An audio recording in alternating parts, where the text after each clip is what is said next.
Salut à tous et bienvenue dans la causerie du travail de l'ombre. Alors je vois qu'on a déjà du monde sur le chat, c'est mortel. Merci à ceux qui sont déjà là. Donc maintenant vous avez peut-être vos petites habitudes, ça c'est quand même la 5e émission. Donc voilà, on se retrouve pour débriefer. Ah pardon Nico, si tu peux baisser le son, on entend mon retour. Donc je disais, on va comme d'habitude débriefer la dernière rencontre de l'Olympique de Marseille et donc ce match face à Angesco. Ce 5-2, on va essayer de revenir, comme vous le savez, en détail, d'un point de vue tactique, avec des arrêts sur image, des séquences. Donc voilà, n'hésitez pas, encore une fois, comme d'habitude, j'ai vraiment envie que vous réagissiez sur le chat, qu'on échange un maximum. Donc si vous avez la moindre question, la moindre remarque, voilà, je vais essayer de vous lire un maximum. Vous voyez, là, il y a Dada qui nous dit quelle intro incroyable. On a eu un abonnement aussi de Rudy du 13. On a des saluts de AC91. Donc voilà, vraiment, je suis très attaché à observer le chat et à vous répondre au maximum. Donc n'hésitez surtout pas à réagir. Parce que vous le savez, dans cette émission, on est deux. Mais j'ai envie que vous soyez la 3e personne avec tous vos commentaires. Alors je le disais, ce soir on est deux. Je reçois un invité de marque, comme toutes les semaines, hein, j'ai envie de dire. Y a Rudy qui nous dit salut. Donc oui, je disais, j'ai un invité de marque au nom de monsieur Nicolas Coco. Comment tu vas, Nico ? Eh bien, ça va très très bien. Je suis ravi d'être ici sur un format que je connais pas trop, j'avoue, Twitch. Mais très content d'être là, d'être de nouveau avec toi, puisqu'on a déjà eu l'occasion de bosser ensemble. Exact. Et puis, voilà, on a vu un super match, donc on va essayer de faire un débrief à la hauteur. Ouais, on va essayer de se régaler, d'être à la hauteur de ce qui s'est passé sur le terrain. Donc merci à toi vraiment d'être là, c'est cool. Et j'espère qu'on va prendre un max de plaisir à partager tout ça et que ceux sur le chat et qui nous regardent prendront autant de plaisir. Pour information, s'il y en a qui n'ont pas la télé à côté, on surveille quand même la Coupe de France et il y a déjà 1-0 pour Monaco. Donc peut-être notre futur adversaire sur les tours prochains. En tout cas, on surveille ça. On a Comorien qui nous fait un coucou. On a Dada qui fait la remarque sur la petite musique. C'est ma marque de fabrique. Donc voilà, bonjour à tous. Écoute, on va se pencher un petit peu sur la rencontre. On va mettre les pieds dans le plat. Bon, je vais te poser une première question. Le premier fait marquant de cette rencontre, ça reste la révolution tactique. En tout cas, j'appellerais ça comme ça pour ce match. C'est que on le réclame depuis un certain temps. Mais on l'a pas, et aujourd'hui sur ce match face au SCO, on a eu le droit à notre 4-4 de losange après un match en semaine face à Lyon où Sampaoli était un peu passif dans son coaching. Ben là on a eu une réaction et voilà, je voulais avoir un peu ton avis, Nico, sur ce choix tactique, ce que tu en as pensé sans entrer forcément dans ce qui s'est passé dans la rencontre. Mais voilà, quand tu reçois la compo, tu te dis 4-4 de losange. Enfin, je pense qu'on s'est tous dit en voyant la compo que c'était un 4-4 de losange. Qu'est-ce que tu en penses sur le coup? Bah, moi, ce que j'en pense sur le coup, c'est que on est déjà habitué à voir une équipe d'Angers qui propose un bloc bas. Et là, pour le coup, Sampaoli, je pense qu'il a un peu anticipé les choses. Même si c'est vrai que dans les premiers instants, Angers s'est très vite projeté sur l'avant et du coup, ça fait 2-0 et que c'était assez mérité pour le coup. Mais je pense que Sampaoli a voulu prendre les devants en mettant deux buteurs, deux attaquants. Donc agréablement surpris bien sûr parce que on n'a pas été habitué à ça dans cette saison. Mhm. Dis-moi si je me trompe, mais le Non, c'est voir une aligner première. deux attaquants, C'est une première. le voir aligner, ouais voilà, le voir aligner deux attaquants dès le début de la rencontre, c'était une première. Donc agréablement surpris avec un Payet qui était juste derrière, un milieu de terrain assez performant, assez complémentaire. Et je pense qu'on aura l'occasion d'en Ouais, reparler tout au long de l'émission. ouais. Mais ce que je me suis dit, oui, c'est comme toi, c'est après son coaching qui a été très très passif à Lyon, ou encore il faut le rappeler, hein, son premier changement, je crois que c'est Amin Harit à la 75e, Ouais, dans ou le dernier quart bref, d'heure. une micro-tactique assez faible, on va dire. Et là, il a vraiment mis le bleu de chauffe, et même dans sa micro-tactique face à Angers, il a été assez performant, et il faut le souligner. Ok. Alors, on a Samir qui est là, qui nous fait un coucou. Bisous, bisous mon pote.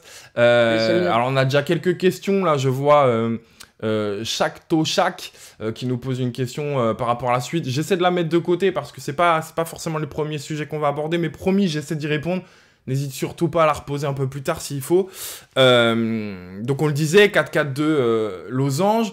Bon, on a vu le résultat malgré un début de match très compliqué où on s'est fait peur. avant de rentrer dans le vif du sujet vraiment et rentrer avec précision dans la tactique, est-ce que tu penses que avec ce schéma, il n'a pas trouvé la clé à domicile voilà, tous les problèmes qu'on a rencontrés à domicile. Est-ce que là, la clé n'est pas là avec ce dispositif en 4-4-2? Bah, en tout cas, sur ces 90 minutes de jeu, j'ai envie de te dire oui, parce que ce qu'on a vu, c'était vraiment c'était coordonné dans les déplacements, les attaquants qui prenaient bien les espaces, qui ont permis, bah, par exemple, sur le but de Gerson, sur l'égalisation, on Mhm. voit clairement que ces deux attaquants-là aspirent la défense à 3 de Angers, et du coup, ça nous ouvre des opportunités, chose qu'on n'avait pas vues depuis des mois et des semaines. C'est-à-dire que depuis des mois et des semaines, malheureusement, on dit que cette équipe-là, elle est brillante dans le jeu, on voit vraiment des belles choses, un pressing haut, etc. Mais c'est vrai que dans le dernier tiers du terrain de l'adversaire, Mhm. c'est jamais assez dangereux. Et donc là, pour le coup, le fait d'avoir ces deux attaquants-là, qui en plus, je trouve, qui ont assez bien combiné ensemble, du moins ils se sont bien cherchés, ils se sont pas marchés dessus, Mhm. et au final, ça fait 5-2 hein, quand même, il faut le dire. Donc, il y a rien sans rien. Je trouve que c'est une opportunité. Je ne le vois pas vraiment. Je ne pense pas que Sampaoli va jouer en 4-4 de losange tous les week-ends. Ouais. Mais en tout cas, je trouve que c'est une solution sur laquelle il va pouvoir se reposer dans les semaines prochaines. Surtout que le calendrier, là, on joue que contre des adversaires qui sont sur le papier de moins bonne facture que la nôtre.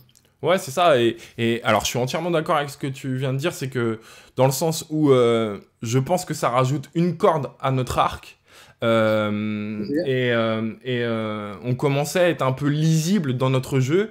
Et je pense que du coup, le fait qu'il ait vu que ça fonctionne aussi dans ce dispositif, ben voilà, on va pouvoir être ça va pouvoir être un peu plus complexe pour l'adversaire de s'adapter. Même en cours de match, on va pouvoir le faire beaucoup plus facilement. Et je pense que au-delà du score et de la réussite, c'est aussi dans l'aspect psychologique par rapport à l'adversaire, mais également chez nous. Je pense on s'est redonné confiance. À l'image de Milik, on s'est remis totalement en confiance. Non, non, Et non. je pense que les problèmes qu'on avait offensivement, euh, bah, ça va faire grandement du... En tout cas, cette rencontre, peut-être, et j'ai l'impression de le dire tous les week-ends, c'est un peu bête parce que c'est un discours que j'ai tenu peut-être après Lens, mais ça peut être un tournant, en tout cas un tournant psychologique, tu vois. Oui, oui, voilà, c'est ça. Peut-être un déclic, dans le sens où cette équipe, on la savait capable de se créer des occasions, mais purée, franchement, ça nous saoulait, quoi. Tous les week-ends, on avait l'impression de voir le même match. Ils faisaient 25 tirs, ils avaient une possession de près de 75% à chaque fois, et Ouais. malheureusement, on restait sur notre faim. Donc, peut-être que ça peut servir de déclic. Et puis voilà, en termes d'individualité, de savoir que Milik a mis ce triplé-là, je pense que ça peut vraiment lui donner confiance pour la suite et même pour ses partenaires. Parce que beaucoup de supporters se posaient la question, est-ce que Milik a sa place dans cette équipe? Je sais pas, hein, j'ai pas d'infos, mais peut-être que ses coéquipiers là se disaient, ben, peut-être que ouais, c'est peut-être plus intéressant de jouer sans Milik. Mhm. Là, sur deux, trois occasions de grande classe, il a quand même prouvé toute sa qualité et que une équipe comme l'OM, qui a une forte possession de balle, elle a besoin d'un attaquant.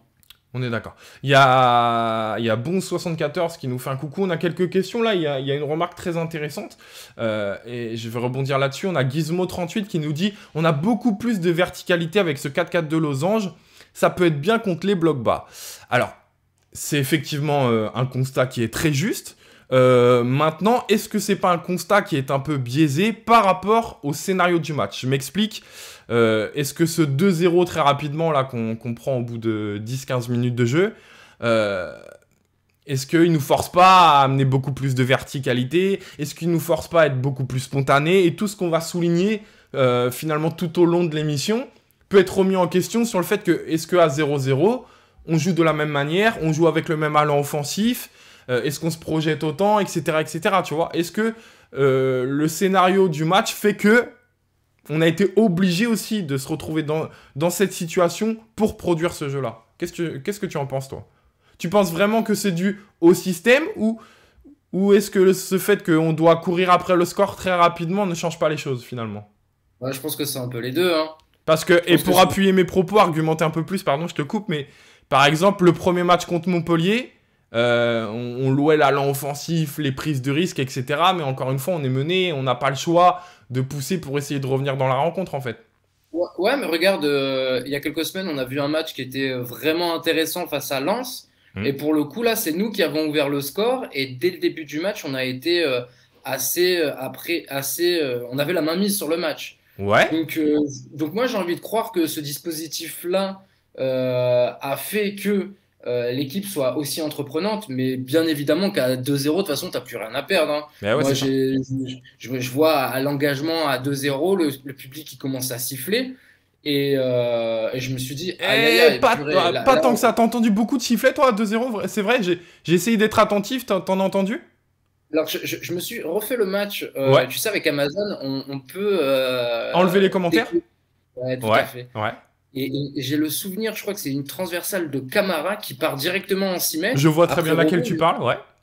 Et là, le public commence à pester. D'accord. Pareil, il y a une perte de balle de Guendouzi qui peut amener un 3-0. Ouais. Et là, on commence à entendre des sifflets. Ok. Donc, quelque part aussi, c'est à souligner, hein, cette équipe, elle a quand même du caractère. Parce que Bien sûr. après la gifle qu'elle s'est pris, parce qu'on va vraiment on peut vraiment parler de gifle après ce qui s'est passé à Lyon. Mhm. On va le rappeler, Lyon avait d'innombrables blessés Mhm. avec des joueurs qui n'étaient pas à leur poste, etc. Bon, bref, peu importe. Cette équipe a vraiment du caractère, donc ça c'est cool. Mais à 0-2, il faut quand même revenir. Et cette composition d'équipe-là, pour moi, elle est dans la lignée de ce qu'on a vu. C'est-à-dire vraiment une équipe qui voulait quand même marquer de son empreinte ce match-là. Toi, t'en penses quoi, toi, là-dessus? Ouais, je suis un peu partagé. Effectivement, je pense que le 4-4-2 joue un rôle essentiel dans cet allant offensif, on va pas se mentir. Mhm. Maintenant, quand tu prends par exemple l'argument à Lens, Ouais, je suis très d'accord sur le fait qu'on ait la maîtrise du match. Maintenant, je pense qu'on est encore un peu dans nos travers, et là je te parle du match de Lens, où on manque de ouais, spontanéité, où finalement on se procure des opportunités plus que des actions, tu vois. ouais. Et pour moi, la seule différence qu'il y a à Lens, c'est qu'on arrive à mettre ce deuxième but, tu vois, et qu'on arrive à se mettre à l'abri, et donc là, ça tue le match. Mais j'oublie pas que quand on revient en deuxième mi-temps, on se fait bouger, que Lens se procure des occasions dangereuses, et que s'ils reviennent à 1-1, et ça peut ressembler au match contre Lyon, tu vois. C'est Donc il y vrai a qu'il y a la grosse 2-0, il y sortie a de Paul cette Lopez, efficacité il y qui... a la grosse sortie, ouais. Il y Ouais, a la c'est grosse ça. sortie de Paul Lopez. C'est ça, tu vois. Ben, Oui, exactement, c'est ça. Et je pense... après, Oui, pardon. Après, je te rejoins entièrement sur le contenu global du match face à Lens. Mais moi, cet exemple-là de Lens, je le sortais plus par rapport à l'entame de match qui a été pour moi. Ouais. Mais je pense que c'est les 35, voire les 45 premières minutes les plus abouties de l'OM. C'est-à-dire qu'on a vu des choses. Franchement, on les a asphyxiés, les Lensois. J'ai regardé beaucoup de matchs de Lens cette saison.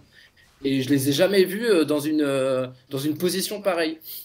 Donc c'est pour ça que j'ai fait la comparaison, mais tu as raison, sur le match face à Lens, si t'as pas Paul Lopez qui te sort l'arrêt face à Et oui. Sotoka, ça fait un partout, et puis on va le rappeler une nouvelle fois, tu ouvres le score, tu prends la marque, surtout face à une équipe joueuse, ça peut avoir son importance, sur un penalty. Tu ne Oui, marques pas avant dans le jeu. c'est Et vrai. ça, pour moi, c'était un peu un trompe-l'œil, tu vois, cette ouverture du score-là, parce que, ben, on l'a dit tout à l'heure, l'OM, depuis le début de la saison, c'est quand même... ça joue à la baballe, mais c'est peu efficace, malheureusement. On est d'accord. Tu vois, il y a Rudy du 13R qui nous dit la possession pour Lens était pour Lens en deuxième mi-temps, et il a raison, tu vois. Ouais, il a raison. On a Soigny aussi qui me fait un petit salut, monsieur Sorare. Salut à toi, merci d'être passé. Écoute, Salut, les gars. je pense qu'on va se projeter un petit peu sur ce qui enfin, en tout cas, ce qui m'intéresse le plus, le terrain. Tu le sais, je suis friand un peu de ces séquences et tout. Et encore une fois, je tiens à le dire, mon invité est venu à travailler, est venu avec ses séquences. Donc voilà, on va se régaler, on va se partager ça tous ensemble. Moi, ouais, pour en terminer avec ce passage-là, c'est que, voilà, je demande confirmation, évidemment. J'oublie pas, tiens, d'ailleurs, ça va être parfait. Il y a quelqu'un qui nous a dit, il y a Bonze74 qui nous a dit, le 4-4-2 ne dénude pas un peu le milieu, qui expliquerait le début de match difficile. Bon, je pense qu'il y a plein de choses qui expliquent le début de match difficile. Déjà, il y a une ultra efficacité d'Angers. Par exemple, sur ce deuxième but là. Et de la réussite. Ouais, il y a une réussite assez folle qui nous fait très mal. Il y a ce fait que on est dans un nouveau dispositif, on cherche un peu nos repères. Je pense vraiment que si on n'encaisse pas ces deux buts rapidement, je pense que je serais pas étonné que sur la première demi-heure, on voit un Marseille un peu, tu vois, dans cette ultra possession, mais voilà, qui cherche un peu ses repères, qui prend son temps. Et finalement, les deux buts, mais évidemment, c'est facile de dire ça une fois qu'on a gagné 5-2, mais ces deux buts, je pense qu'ils nous ont fait du bien, ils nous ont un peu secoués, et ça nous a forcé à jouer la verticalité, à être spontané, etc. Donc, ce qui colle à ce 4-4-2 finalement. Voilà, j'oublie pas que ça reste une erreur individuelle. Là, c'est le deuxième but, si je me trompe pas, où Gerson tergiverse, veut dribbler Ouais, dans la surface. Voilà, oui, bah oui, il y a totalement, Saliba qui est totalement. pas tout clair là-dessus aussi, etc. Bref, Avant, ouais, t'as Saliba qui lui met un peu dans le dos, mais donc voilà, j'attends de voir confirmation en fait, tu vois. Ce 4-4-2 m'a plu. Maintenant, on y reviendra au fur et à mesure, mais voilà, et c'est un vrai casse-tête pour le coach, quoi. À un moment donné, ce 4-4-2, il met en valeur certains joueurs, mais moins d'autres. Faut pas oublier il que en... ce 4-4-2 s'y prêtait parce qu'on voulait faire reposer Under, notamment. Tu vois, donc il y a tout ça qui rentre en jeu. Voilà. Mais après vraiment, ce qu'il faut souligner aussi, c'est qu'au-delà des buts, au-delà de ce score qui est assez large, c'est qu'on a vu vraiment de très belles choses dans le contenu, hein. Ouais, ça, ouais. Et puis, je trouve que ce 4-4-2 euh, n'enlève rien à tout le travail qu'a fait Sampaoli tactique. C'est-à-dire que ce 4-4 de Losange, il nous a pas empêché de voir Camara dans l'axe de la défense sur certaines Ouais, séquences. ouais. Ouais, on est resté Euh, dans nos principes tout de même, quoi. Ouais, ouais. Ouais, je suis Tout à d'accord. fait. Tu vois, pour finir un peu cette séquence, il y a Rudy Dutresse qui nous dit contre Nice, faut-il continuer avec ce 4-4-2? Bah, et malgré ce match, je trouve que la question se pose. Parce que, donc, dans ce 4 forcément, tu vas faire rentrer Under face à Nice. Tu peux pas sortir Milik après le match qu'il a fait. Comment tu fais? Tu joues avec Bakambu sur le côté, etc. Tu vois, on peut se poser la question. Tu sais quoi? Volontairement, je vais pas te laisser y répondre. On laisse l'interrogation comme ça en suspens et on va essayer d'y répondre plus en fin d'émission une fois qu'on aura abordé tout l'aspect tactique. Ok, ça te convient? Donc moi je vous ai réservé quelques séquences. Évidemment la première, on l'a dit, on l'a depuis maintenant 23 minutes. On a parlé de ce 4-4-2 en losange, donc je voulais vous illustrer quand même ça avec cette première image. Donc on voit Camara un peu plus en retrait. D'ailleurs on dit 4-4-2 mais on le voit là sur la phase offensive, notre phase de construction. Ça serait presque marrant avec l'OM de parler d'un 5-4-2 tant Paul Lopez est important sur ces phases de relance. Vous voyez, là, j'ai pas mis le petit cercle avec le trait sur lui, mais j'aurais très bien pu le faire et ça aurait été tout aussi juste. Et donc, moi, j'ai envie qu'on revienne, vous le savez, comme à l'accoutumée, sur mon analyse que j'ai fait cette semaine. Et par l'intermédiaire de cette analyse, n'hésitez pas à poser des questions. Et nous, on va dériver à gauche, à droite sur ce qui nous a plu. Alors, ce que je voulais en tout cas souligner au départ de cette rencontre, c'est que ça n'a pas tout de suite fonctionné. On l'a vu évidemment sur les deux buts que l'on encaisse, mais ça serait trop facile de dire ça que voilà, tactiquement, ça n'a pas fonctionné pendant un quart d'heure parce qu'on a encaissé deux buts. Et je trouve que ça s'est remarqué sur la rencontre, notamment, et donc par l'intermédiaire de Milik, par les mouvements, et notamment ces zones où finalement on se gênait entre nous. Je m'explique, ici vous voyez, il y a Milik et Payet qui se marchent dessus, et qui sont dans la même zone, et en fait qui s'étouffent en quelque sorte, et ça fait suite à un décrochage de Milik. Donc vous voyez au départ, Milik, je vais vous mettre le petit cercle, Milik évidemment, il est dans sa zone... je dirais classique, habituel ici, et puis il va venir décrocher dans cette zone où Payet se présente. Et ça a été problématique au début du match, je trouve. On le sait, Milik aime décrocher, aime participer au jeu, c'est sa manière à lui certainement de se mettre en confiance. Sauf que dans ce 4-4-2 où Payet est en 10 et doit se situer entre ces deux lignes et est à la recherche de cet espace, on le sait, il adore ça. Et ben j'ai trouvé que pendant ce premier quart d'heure, on avait un Milik et un Payet qui avaient tendance à se marcher dessus. Est-ce que tu as fait le même constat toi aussi, Nico? Tout à fait, tout à fait. Vraiment, c'était dû. Voilà, c'est la première fois que ce 4-4 de losange était mis en pratique. Donc, moi, vraiment, ça m'a pas plus inquiété que ça. Parce que sur d'autres séquences, on les a vus En fait, on les a vus communiquer, c'est ça qui m'a intéressé en fait. C'est que Ouais. entre eux, par exemple, là, dans la séquence qui va suivre, enfin dans les secondes qui suivent ton arrêt sur image, Oui. on les voit en train de discuter, tu vois. Ouais. Où je vais pas dire reproche parce que c'est des professionnels, etc. On parle de deux très grands joueurs. Où en gros, l'un dit à l'autre, bah, toi tu devrais être là, etc. Et on a senti une communication. Et pour ça, je me suis dit, bon, on va laisser sa chance au produit. Ok. Et la suite, elle a été plutôt réussite. Ok, parce que tu vois là par exemple sur cette séquence, évidemment là avec l'arrêt sur image c'est un peu difficile de tout illustrer, mais pour les plus curieux n'hésitez pas à aller voir mon analyse parce que cette séquence est dans mon analyse et je la montre du début à la fin. Et en fait on a un Milik qui a en tout cas dans les premières minutes, à mon sens vraiment, c'est mon avis, moi je le trouve totalement perdu. Quand je vois les 10 premières minutes, franchement je suis inquiet. Je vois Milik, je vois ses déplacements et je me dis...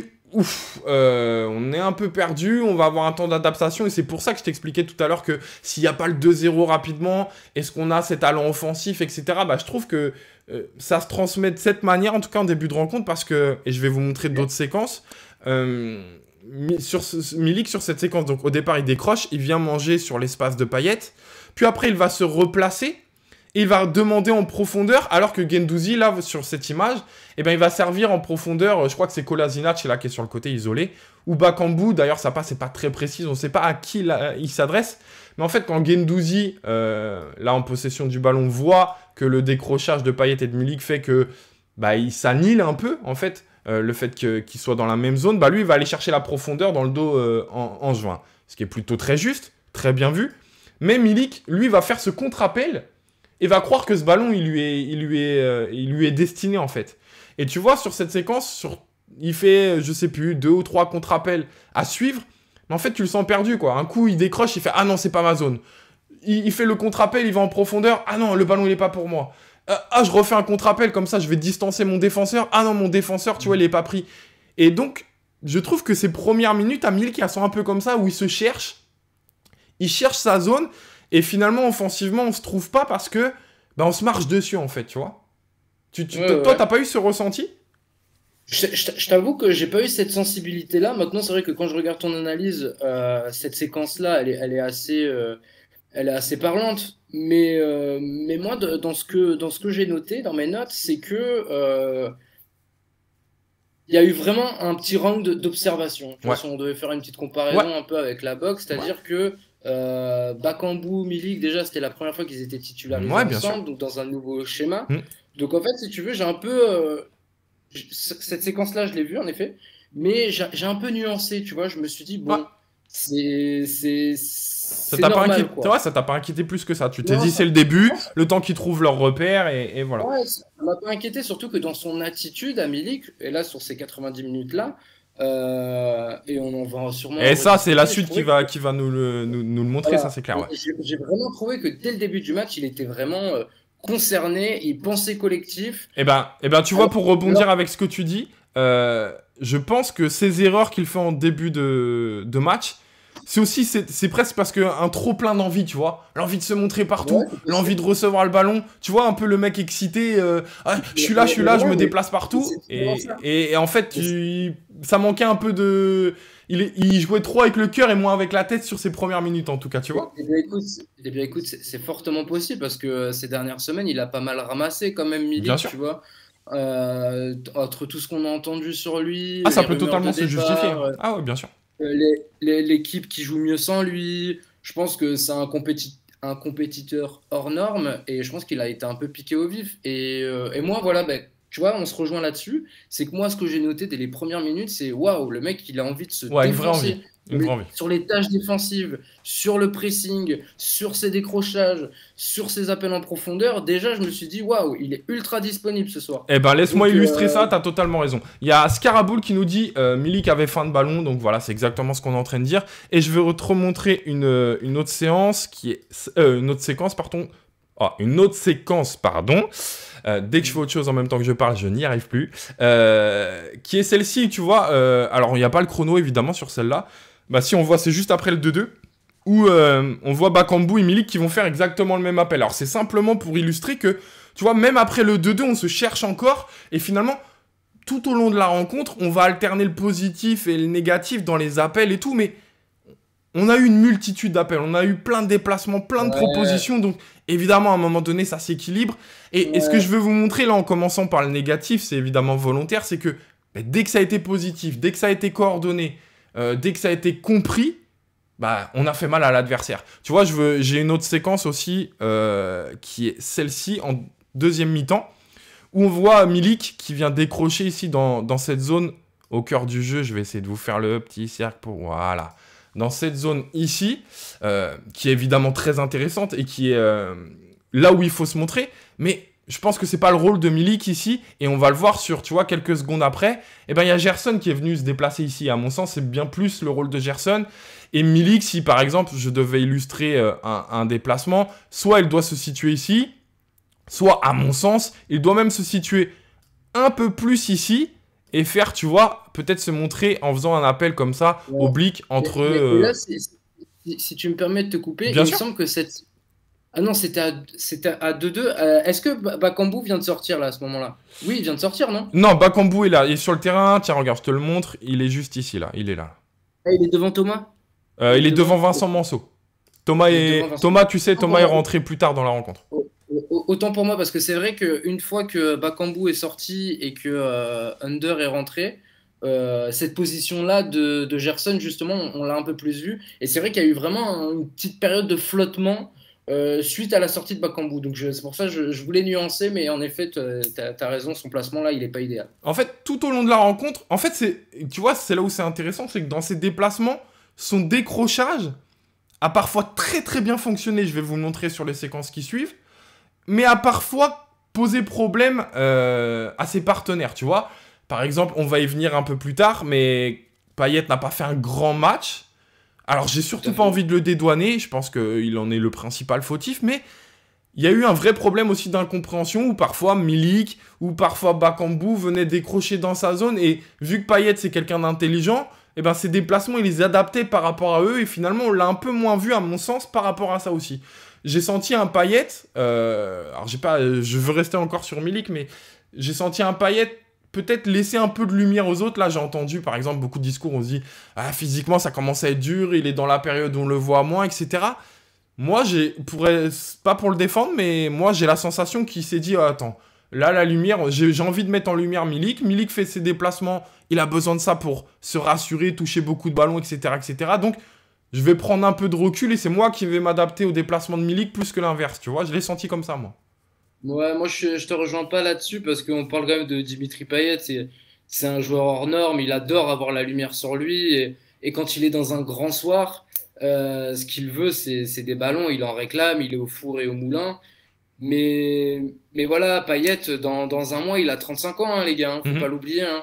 Et c'est vrai que là, il a pas mal enchaîné. D'ailleurs, je pense que Sampaoli, s'il le fait sortir à la 80e, c'est qu'il y a une raison. Moi, je pense qu'il y a vraiment une petite fatigue physique pour Payet. Il a beaucoup enchaîné hein, ces derniers temps. C'est lui qui a porté l'équipe à lui tout seul. Ouais, Hein. bien sûr, bien sûr. C'est lui le meilleur buteur actuellement de l'équipe. Il a porté l'équipe sur ses épaules. Il a fait des exploits individuels. Et je pense qu'il est un peu dans le creux de la vague. Mais c'est pas grave, on lui en veut pas. Hein. C'est le lot de toutes les saisons. Tous les joueurs, tous les grands joueurs, toutes les grandes équipes connaissent des moments un peu de moins bien. Je pense que Payet actuellement c'est le cas. Le match face à Lyon, c'est pareil. Hein. Le match face à Lyon, il a été totalement inexistant. Ouais, je pense pas que. Et là, pour le coup, il y avait personne pour lui prendre la lumière. C'est vrai, t'as raison. Donc je pense pas que ce soit dû à ça. Je pense que ouais, il est un peu en dedans, mais c'est pas grave. On a besoin de lui de toute façon. Hein. C'est lui le capitaine, on a besoin de lui. Ok. Alors je vais contre-argumenter pour terminer là-dessus. Ouais, moi je suis entièrement d'accord avec ton constat. Physiquement, enfin c'est possible, ça se tient.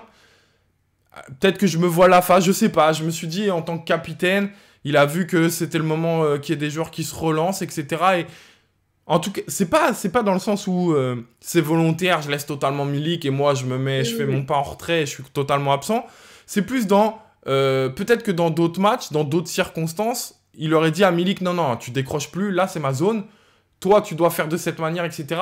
Et là je pense que de par lui-même, il l'a pas repris pour laisser de la liberté à Milik parce qu'il sentait que c'était un peu ce chien fou, comme on a dit, qui avait les crocs, qui voulait absolument se montrer. J'ai la sensation que Payet, peut-être, s'est dit, moi, je vais plus m'adapter, pas lui demander, tu vois, lui laisser un peu de liberté s'il a besoin, quoi.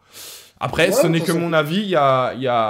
J'appuie parce que je suis un peu de mauvaise foi. Il y a deux Ukun qui nous dit c'est possible. Donc on est deux. Donc on est d'accord. Mais je pense que tu as aussi en grande partie raison, Nico. C'est une vision des choses. J'aime bien montrer plusieurs choses. Après, à vous de choisir votre camp. Euh, Mais c'est ça, Team c'est du Nico, foot, hein, Team Travail de l'ombre, n'hésitez pas à me dire dans le chat. mais, non, mais mais oui, c'est ça le truc, c'est que personne n'a raison, chacun a sa je pense. sensibilité, et le seul qui le sait, c'est Payet. Nous, on est là pour essayer de comprendre, pour Ouais. analyser, pour essayer d'apporter des réponses, T'as totalement raison. et si, On n'a évidemment aucune réponse sûre. On a notre avis. si les On gens vous dans le le chat ont partage. leur avis, Voilà. n'hésite pas. Voilà. On a notre avis, notre vision des choses. On vous la partage et à vous de faire votre petite sauce à vous, quoi. Alors, évidemment, j'ai montré un petit peu le négatif de Milik. Mais, Oui, parce qu'il y a du positif quand même, hein, dans ses eh déplacements, oui, dans il y sa a eu synchronisation des appels, dans sa gestion de la profondeur, il y a des choses intéressantes quand même. totalement. Et on va basculer évidemment là-dessus. Ce que je voulais vous montrer, c'est que c'est trop facile, tu vois, à 3-0 de dire... ouais, pardon, pas à 3-0, en marquant un triplé, de dire, ouais, il a fait un grand match, etc. Évidemment, je suis d'accord avec ça, mais faut pas oublier qu'il y a du négatif, qu'il y a des points d'amélioration, etc., etc. Et ça, Totalement. faut le souligner. J'aime bien le souligner en premier pour rester sur le positif et qu'on reste sur la bonne note. Et cette bonne note, évidemment, eh ben, on va le voir par exemple ici. On est sur une séquence où là, il fait un décrochage très intelligent. Vous le voyez au cœur du jeu. Il y a personne autour de lui, la zone est vraiment totalement libre. Je vais pas vous mentir, je suis en train de chercher Payet en même temps. Si Payet, il est tout en bas ici, décroché en bas à droite là de votre image. Donc qui est venu sur un côté, et là ça devient intéressant. Quand Payet essaye d'apporter un surnombre sur le côté, donc je vous le montre quand même pour ceux qui n'ont pas repéré Payet, il est ici, et on a Guendouzi ici qui est finalement presque venu jouer le rôle de Milik, qui s'est projeté, et là on a le décrochage de Milik dans cette zone totalement libre qui devient super intéressant. Donc il va recevoir le ballon de Lirola, et ce qui est super intéressant suite à ce décrochage, c'est qu'on a un Bakambu de l'autre côté, vous le voyez, qui lui va faire un appel en profondeur. Donc on a un attaquant qui décroche, un attaquant qui part en profondeur. C'est tout ce qu'on demande, c'est tout ce qu'on souhaite. Et rappelez-vous, eh ben, ça enchaîne sur un très bon contrôle de Milik, je tiens à le dire parce que, On n'a pareil. pas l'image, Kev. Ah pardon, j'ai pas basculé. Et excusez-moi, je voyais le chat, on n'a pas l'image, zut. Pardonnez-moi, petit problème technique. Donc je reviens, je vous montrais cette image où il a décroché, il est dans sa zone totalement libre. Je refais rapidement. On a Payet ici qui est venu sur un côté, essayer d'apporter le surnombre. Et on a Guendouzi ici qui s'est projeté offensivement et qui est presque finalement à la place de Milik. Ils ont permuté entre les deux. Et donc on a Milik qui vient se montrer dans cette zone, le cœur du jeu totalement libre, qui va recevoir le ballon. Et vous le voyez, donc je le disais, Bakambu à l'opposé. Qui propose en profondeur. C'est bon, vous avez tous l'image. Je me suis pas Yes. raté. Donc voilà, ça c'est super intéressant parce qu'on a notre attaquant qui décroche et le deuxième qui part en profondeur. Et comme je le disais, eh ben, Lirola lui transmet le ballon. Superbe prise de balle de Milik. Et je le disais, je le tiens à le souligner parce que je l'ai vu à de nombreuses reprises, rater des contrôles, mettre un peu plus de temps, 2-3 touches de balle là où il fallait en mettre qu'une ou deux. Et donc la prise de balle est vraiment parfaite. On a Bakambu aussi qui va passer juste devant son défenseur central qui est ici pour se réaligner sur la défense, ne pas être hors jeu. Et Milik qui va servir Bakambu en profondeur. Et rappelez-vous, c'est cette fameuse action où Bakambu frappe alors qu'à mon sens, le meilleur choix est de centrer. Cette phase, elle est super intéressante. C'est l'une des premières relations qu'il y a entre Milik et Bakambu qui a très très bien fonctionné. Tu te souviens de cette séquence, Nico? Bien sûr, la frappe de Bakambu, elle finit dans le petit filet, si je me C'est ça, trompe pas. exactement. Oui, alors balle au pied, c'est vrai qu'il y a eu, c'est vraiment la première séquence que l'on voit où on sent une possible entente, mais j'en reviens à cette gestion de la profondeur des deux et on le verra peut-être après avec une séquence sur Gerson. Sans spoiler les gens sur le chat, j'ai fait une petite séquence sur Gerson et on verra à l'image. Je trouve que leur entente, elle se fait aussi de manière tactique, c'est-à-dire que là, ils jouent avec les pieds, mais dans d'autres séquences, ils jouent Oui, avec le cerveau. Et les deux j'y viens, t'inquiète pas. Ben voilà, désolé. Non, pas de souci, je viens. Je voulais montrer que on a réussi à trouver une petite entente qui se crée un petit peu Milik Bakambu, comme tu le dis. Donc on a cette superbe passe de Milik. J'oublie pas aussi en deuxième mi-temps cette passe, rappelez-vous, de la tête où Gerson, non, pardon, Bakambu va reprendre de la tête, je crois. Ou en volée de la tête, il me semble, et qui a l'arrêt du gardien là, où on peut prendre, Volé, en volé. on peut marquer le 3-2. Moi, ce qui me plaît aussi sur ces séquences, c'est que Milik, ça reste un attaquant. Il avait évidemment envie de se montrer. À ce moment-là, il a marqué qu'un seul but. Au moment du 2-2, là, l'image que je vous montre, il a qu'un but. Et je me dis, il peut avoir faim, il peut faire basculer la rencontre. Et tu vois, il peut être un peu dans ce truc égoïste de l'attaquant. Et quand on voit là, la manière dont il reçoit le ballon, si d'ailleurs il fait le choix de jouer le ballon de la tête, tu vois, croisé au poteau en face, là, Ça, Lyon, ouais. le choix aurait été très bon aussi, mais je l'ai trouvé vachement altruiste, tu vois. Ouais. Et je le souligne pour ceux qui ont vu mon analyse.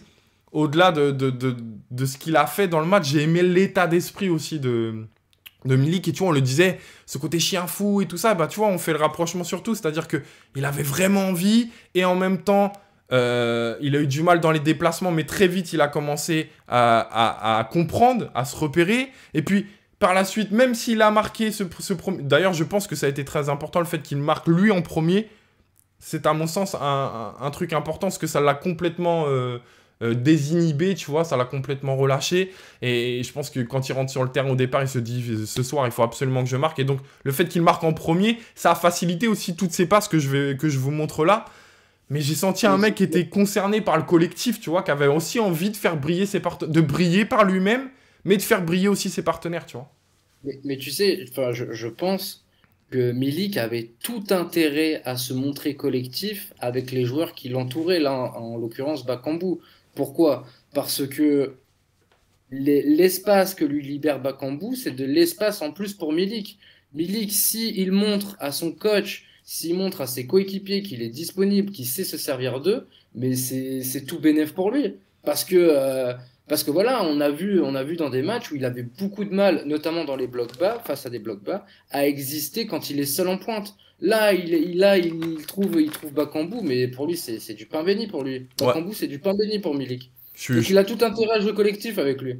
ouais c'est ça. Et puis, c'est une manière à lui de montrer, regarde, si tu m'entoures, d'une, je me procure des occasions, mais je suis capable d'en faire procurer aux autres. Tu vois, j'ai une dernière séquence que j'avais pris, là, une dernière image. Je sais pas si tu te souviens de ce moment-là, encore une fois. Il y a 2-2, il a mis qu'un but. Il se retrouve dans la surface. Le ballon, je sais plus s'il lui est vraiment destiné. Mais en tout cas, il y a communication avec Gerson, a C'est priori. magnifique. Et C'est Milik magnifique. laisse passer le ballon. Soyons sincères, combien d'attaquants laissent passer le ballon entre les jambes à ce moment-là, alors que il est dans une position, on le voit en plus, il y a plutôt une fenêtre de tir qui est jouable.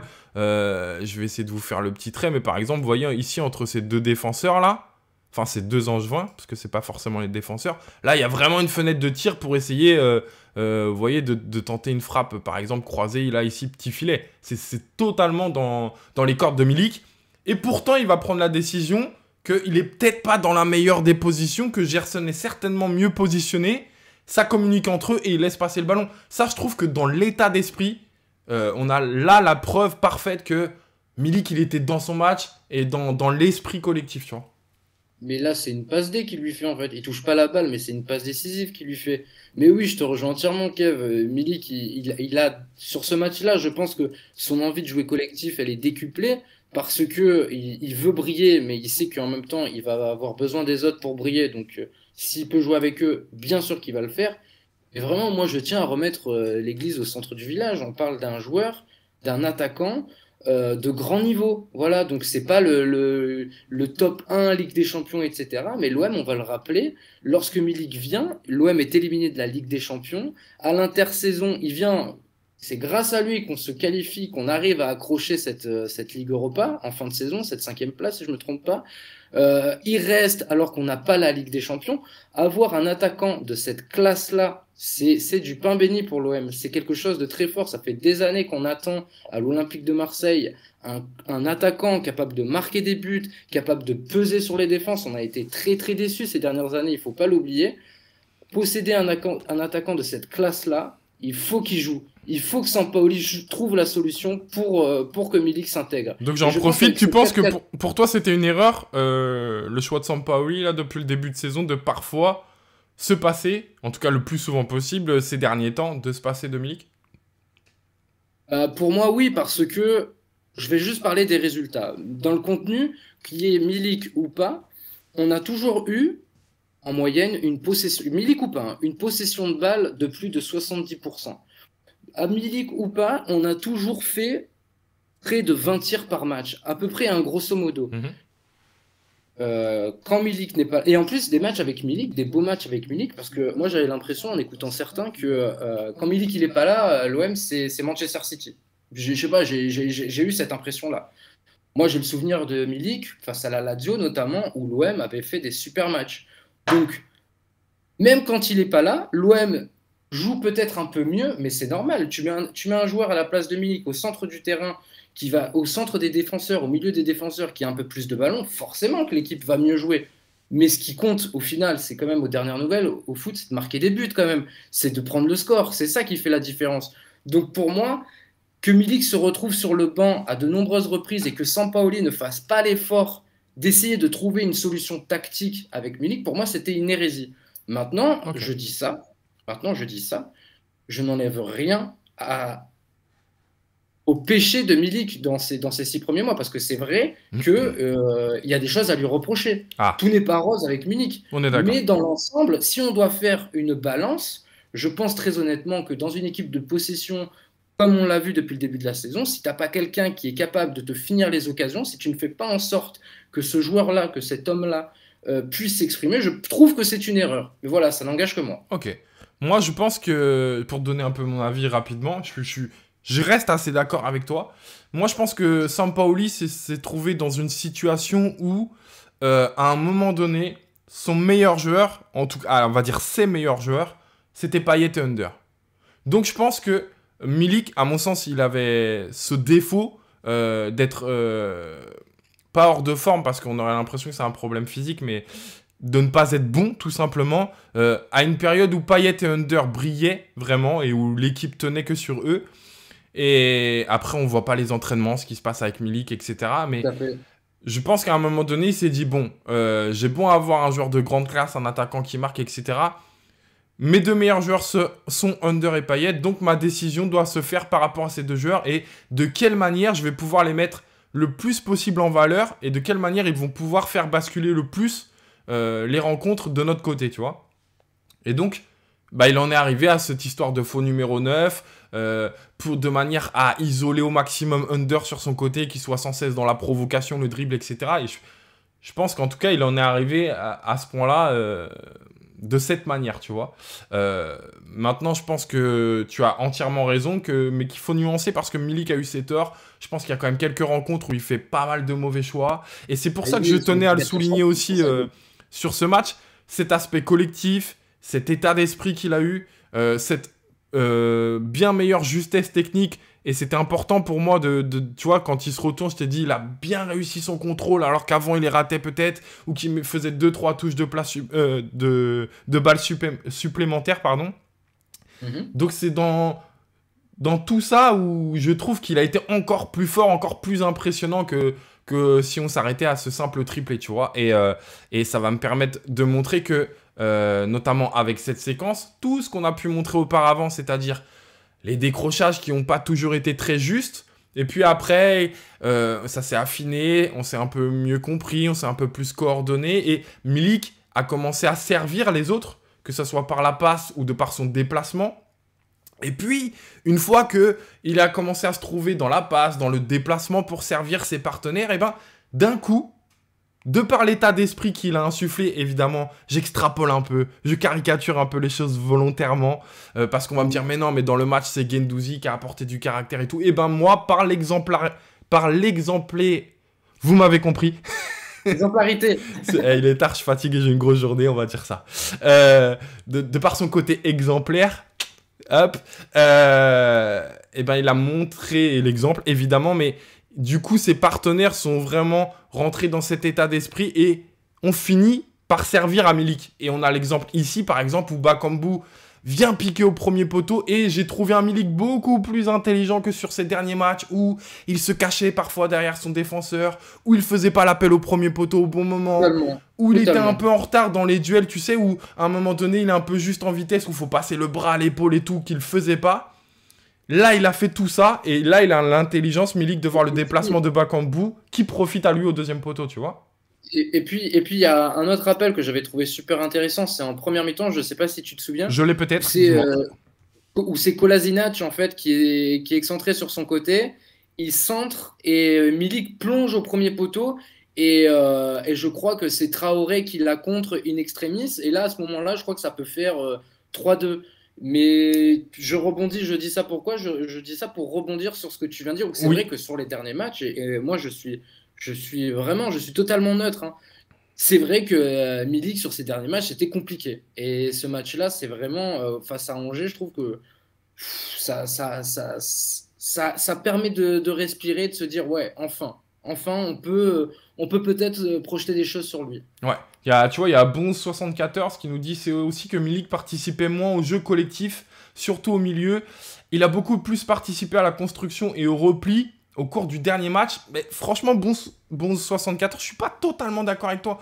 Je trouve que les décrochages, il les faisait déjà énormément. Et qu'on était plus dans ces décrochages qui posaient problème, qui marchaient sur les plates-bandes des autres et tout. Et j'avais plus ce côté négatif. J'ai vu un Milik aussi très râleur quand il recevait pas le ballon au bout de 2-3 fois râler. Alors que là, je l'ai vu faire énormément d'appels très intéressants où il n'a pas été servi. Et je l'ai vu ne pas être énervé et tout. Alors, c'est en ça aussi que le premier but qu'il met fait que toute la pression se relâche et qu'il est plus dans ce truc de il faut absolument que je marque peut-être et tout. Et donc, il a cette patience peut-être qui est un peu plus présente. Et en plus, il met un but de grande classe, quoi. Donc, il met un super but. Et d'ailleurs, on va y venir très rapidement. Donc, je montrais ici Milik qui profite de l'appel de Bakambu. C'est celle-là. D'ailleurs, on a la suite pour bien vous illustrer. Vous voyez, ici, là, Milik, il est totalement esselé. Malheureusement, le centre n'arrivera pas sur lui. Mais vous voyez le travail de Bakambu qui est ici entre les centraux angevins. Il les a totalement aspirés et on a un Milik là qui est complètement esselé, là, quasiment point de pénalty qui est super intéressant. Et on a évidemment l'action de son premier but, on en parlait, qui est ici. Où, j'imagine que vous le voyez tous, vous la connaissez par cœur, l'action, vous l'avez revue en ralenti. On a Milik qui est ici, et en fait, on a l'appel de Bakambu. Alors évidemment, je passe tout ce qui est avant, parce qu'en plus, tu vas nous parler de ce qui se passe avant. Ça fait partie des séquences que tu nous as sélectionnées, Nico. Mais en tout cas, là, on a Milik qui profite totalement de l'appel de Bakambu, qui aspire ces deux angevins là que je vous ai mis avec la flèche. Totalement, excuse-moi de te couper, Kev, mais là, imaginez-vous si Milik est seul sur la pointe de l'attaque. Là. Imaginez-vous, Bakambu n'est pas présent sur cette séquence, et en fait, qu'est-ce qui se passe? Mais Milik, il se fait totalement esseler, il se fait totalement manger par les adversaires. Ah, on est d'accord. On va essayer d'en parler aussi. Je vois qu'on est déjà à 1 heure, donc faut pas qu'on traîne. Mais je pense que ça a aussi aidé. Tu vois, là, Guendouzi, dans cette position, il arrive lancé, balle au pied. Alors évidemment, après, là, c'est après une récupération haute, donc c'est toujours un peu difficile de juger dans une phase de transition. C'est pas vraiment une phase construite, mais quand on voit le match de Gerson, de Guendouzi qui ont été très bons, ils se projetaient, mais ils se projetaient avec beaucoup plus d'intelligence. Ils étaient moins forcés, tu vois, à accompagner cet attaquant de pointe qui est tout seul. Et finalement, ils ont été beaucoup plus efficaces du fait qu'il y en a un deuxième en la présence de Bakambu, quoi. Et je regarde, j'ai noté action de but de Milik qui profite à Bakambu. C'est bien ça, on est sur ça. Et je voulais montrer une dernière petite image avec Milik. Pour vous montrer que, je le disais tout à l'heure, il a fait énormément d'appels. Il n'a pas toujours été servi, il n'a pas râlé, etc. Et en même temps, Milik, lui aussi, a fait ses mauvais choix. Et là, on repart sur le côté un peu négatif. C'est que dans ses décrochages, il est très intéressant. Mais vous voyez là, par exemple, le choix que je vous montre de Milik au cœur du jeu qui doit ouvrir là sur ce côté Guendouzi pour qu'on aille très vite chercher Lirola. Il ne le fait pas, en fait. Il va refaire une passe en retrait, me semble-t-il, sur Balerdi, ici. Et finalement, il va annuler tout le bon travail de son décrochage. Et ça, c'est encore un truc qu'il doit travailler, Milik, dans ses décrochages, qui sont très intéressants lorsqu'ils servent à ses partenaires pour partir en profondeur, mais qu'ils sont moins, je trouve, quand il est réellement servi et qu'il doit orienter le jeu. Ça le tient moins, il y a moins de prise d'information. Parfois, effectivement, les passeurs sont un peu lents à mes yeux pour le servir. Mais voilà, par exemple, là, on a l'exemple typique où est-ce que Payet, dans cette situation, n'est pas bien meilleur? Est-ce que le décrochage de Milik ne force pas Payet à aller dans une autre zone, etc. Vous voyez, ça relie un peu tout. Donc, on a le très positif de Milik, on a un peu de négatif dans tout ça. Et c'est là où je vais l'attendre dans les prochains matchs. Oui, on parle du 4-4-2 qui a fonctionné, de Milik qui a brillé. Là, par exemple, sur cette séquence, tu le verrais où, Milik, plutôt? Mais moi, Milik, là, je le veux un peu plus haut. Je veux pas qu'il décroche. Là, je veux qu'il travaille sur la défense. Tu vois, là, je le mettrais là, classique entre les centraux. On voit quand on regarde, on a un Bakambu ici qui va se recentrer un peu de manière axiale. Je pense qu'il doit être dans cette zone où il doit faire reculer un peu la défense, ne serait-ce que de par sa présence. Et à mon sens, il doit attendre le bon moment pour décrocher. Là, c'est beaucoup trop tôt, tu vois. Il doit attendre que Bakambu, il soit davantage, tu vois, dans cette zone-là, entre les deux angevins, pour peut-être effectuer ce décrochage à ce moment-là. Et que, en fait, Bakambu profite de ce décrochage, tu vois. Et là, on le voit pas, malheureusement, mais parce que j'ai marqué Milik, là, sur le bandeau. Mais derrière le bandeau, là, faut que tu t'imagines... Au niveau du cas, à peu près ici, là, on a Payet qui est ici, tu vois. Et donc, à mon sens, là, Payet, il venait après dans la zone de Milik, tu vois. Je pense que son décrochage, il a été un peu tôt dans la... Après, c'est une question que je te pose. Hein. Est-ce que tu crois pas que c'est une demande peut-être de Sampaoli de dire à Milik, écoute, descends un peu plus bas, Payet va prendre ta place sur quelques séquences, histoire de créer un peu le doute dans la tête des défenseurs. Qu'est-ce que t'en penses? Non, je suis pas convaincu. Peut-être, hein, peut-être. De toute façon, c'est intéressant de le faire par séquence pour alterner, pour être moins lisible. Non, personnellement, je suis pas convaincu. Je pense vraiment que Milik, il aime ça, venir décrocher, toucher le ballon, participer. Il sait qu'aussi, quand il arrive lancé, il est intéressant. Donc, son décrochage lui permet d'arriver lancé dans la surface, tu vois, après, dans un second temps. Et de faire soit un appel au premier, soit Par exemple, j'ai remarqué sur cette rencontre qu'il a fait énormément d'appels contre appels où il reste en retrait. C'est quelque chose, s'il y a des gens qui me suivent là depuis le début sur les lives, on en a parlé il y a 1 ou 2 matchs, qu'il ne faisait absolument pas ses appels. D'un seul coup, j'ai revu ça de Milik. Non, je suis pas persuadé que ça soit une consigne, moi, de mon côté. Je pense que vraiment, c'est ce qu'il aime faire. Et je lui reproche pas, c'est quelque chose qu'il doit garder, mais mignon, quoi. Il doit le faire avec un peu plus d'intelligence, je trouve, tu vois. C'est son petit péché mignon.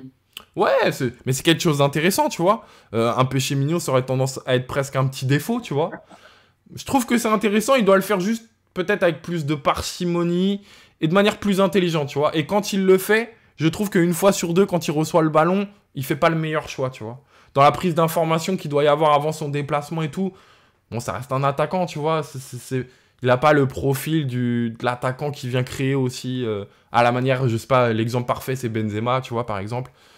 Il n'est pas encore dans ça et je pense que si on se répète, tu vois, mais si on a vu un Payet peut-être un peu plus discret, c'est aussi en partie à cause de ça, en tout cas une petite partie. Je lis un peu le chat, il y a Rudy du 13 qui nous dit « Personne n'a été vraiment mauvais, je trouve ». Ouais, on a Payet qui a été un peu en dessous, mais... Ça serait... Payet a été en dessous quand même, c'est important de le dire, je pense. Il y a Payet qui a été en dessous. On a Scaraboule qui nous dit Milik est gaucher, et donc sur l'image, il a le corps vers la droite, donc compliqué pour donner à Guendouzi. C'est totalement ça. C'est totalement ça pour pas rentrer dans les détails, mais dans sa prise d'information, dans l'orientation de son corps, pour la prise de balle, etc. C'est pas toujours très juste, et c'est quelque chose qui, à mon sens, il doit encore travailler, mais... Heureusement, évidemment qu'il y a encore du travail, même pour un grand attaquant, comme tu le disais, Nico. On va basculer, parce qu'on est déjà à 1 heure d'émission. Ça passe, hein. Ça va très vite, ça va trop vite. On va basculer sur ce que... Parce que toi, tu as aimé particulièrement le match de Gerson, et je suis entièrement d'accord avec toi. Et donc, tu es venu, je le disais... Ah, pardon, on va faire une petite pause. Pause. C'est l'heure de la mi-temps, on a besoin de souffler. Aïe. J'aimerais que tu nous parles un peu de toi, parce que peut-être que les gens sur le chat ne te connaissent pas. Voilà, je voudrais que tu te présentes un petit peu aux gens, et puis que tu nous dises un petit peu où tu en es, parce que moi je suis au courant de ce qui se passe pour toi, mais voilà, un petit peu de, comment je pourrais dire, ton actu, même si c'est pas vraiment une actu, mais voilà, où tu en es à l'heure actuelle par rapport au football, par rapport à ce qui se passe pour toi, quoi? Écoute, déjà, encore une fois, je te remercie de m'inviter, Mais de me avec grand donner la plaisir. parole, de me donner l'occasion de m'exprimer sur l'OM. C'est quelque chose qui me plaît, quoi. On a tous cette passion en commun qui est l'OM, en tout cas ici. Donc moi, pour me présenter brièvement, je fais partie de la bande de chroniqueurs qui est sur le Club des 5, qui est une Ouais. émission sur YouTube. On a plus de 110 000 abonnés et en fait, tous les soirs, on fait des débriefs sur les 5 plus gros championnats européens. Donc c'est tous les soirs. J'essaye le plus possible de faire des débriefs sur l'OM, j'essaye de me battre avec les autres chroniqueurs pour qu'on parle de l'OM. Mais voilà, mon gros du travail, c'est ça. Et en même temps, en parallèle de ça, je suis journaliste pour l'équipe. Ça peut peut-être pas plaire à certains. Mais voilà, je suis dans la rédaction du journal et dans la rédaction foot surtout. C'est ça le plus important. C'est vrai que si j'étais chez l'équipe à la rubrique ski, je serais dégoûté. Non, non, là, j'ai de la chance d'être dans la rédac foot. Je Tu fais participe quoi à la exactement conception. dans la rédac? Tu peux nous préciser un peu ou c'est secret? Ouais, bien sûr, bien sûr, bien sûr. En fait, lorsque j'arrive à la rédaction, par exemple, c'est pour des matchs de Ligue 1 ou de Ligue des Champions. Et mon taf, en fait, c'est de regarder les matchs, de les analyser et d'être en lien direct avec le reporter ou les reporters qui sont sur place, Ouais. de manière à ce que ce qui soit écrit après dans le journal ou les notes qui soient mises aux joueurs soient les plus cohérentes possibles. En fait, c'est rajouter des yeux D'accord. extérieurs aux reporters qui sont sur le terrain. T'es un peu en... Tu supervises, quoi, un petit peu. Je suis en backup, voilà, je suis en backup, voilà. Moi, je peux voir les ralentis. Moi, je peux écouter les déclarations des joueurs avant, pendant la mi-temps, après le match. Ouais. Donc voilà, ma valeur ajoutée, c'est ça. Donc Donc toi, moi, j'espère tu es plus dans l'équipe, le papier. On est d'accord? Tout à fait, tout à Ok. fait, tout à fait. Je fais pas partie de l'équipe 21. Je fais vraiment partie de l'équipe print, celle qui écrit le journal tous les matins, le journal que vous lisez tous les matins. Ok. Donc voilà. Si tu vois, c'est toujours une question, c'est souvent une question qui revient s'il y a des gens qui nous regardent et qui ont envie de suivre ce parcours et de faire un petit peu ce que tu fais. Tu peux nous dire un petit peu, est-ce que tu as fait de l'école de journalisme? Est-ce que... Ouais, totalement. Totalement. Alors, mon parcours, brièvement, en plus, moi, à la base, et c'est peut-être un message que je tiens à faire passer, c'est qu'à la base, moi, rien me prédestinait à ça. J'ai commencé par une étude dans la cuisine, voilà, dans l'hôtellerie.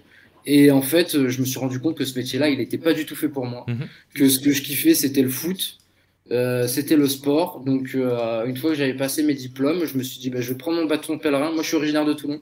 Je vais prendre mon petit bateau de pèlerin, je vais monter à Paris, je vais faire une école de journalisme. Et voilà, j'ai eu l'opportunité via cette école-là de faire des stages chez RMC. Ouais. J'étais pendant 6 mois avec Bourdin. Ensuite, j'ai fait intégrer la rédaction de RMC Sport. Et voilà, et de fil en aiguille, je me suis constitué mon réseau, j'ai travaillé, j'ai fait des stages. Et c'est comme ça que j'en suis arrivé aujourd'hui. Ok. Voilà. Entre-temps, pendant 4 ans, pour être totalement complet sur mon parcours, j'étais reporter de guerre aussi pendant Oui. 4 ans Ouais. pour l'armée française. Donc c'était une expérience incroyable. Voilà, je suis allé dans des pays comme la Centrafrique, l'Irak, le Congo. Et Incroyable. Et tu penses Ouais, c'est que incroyable.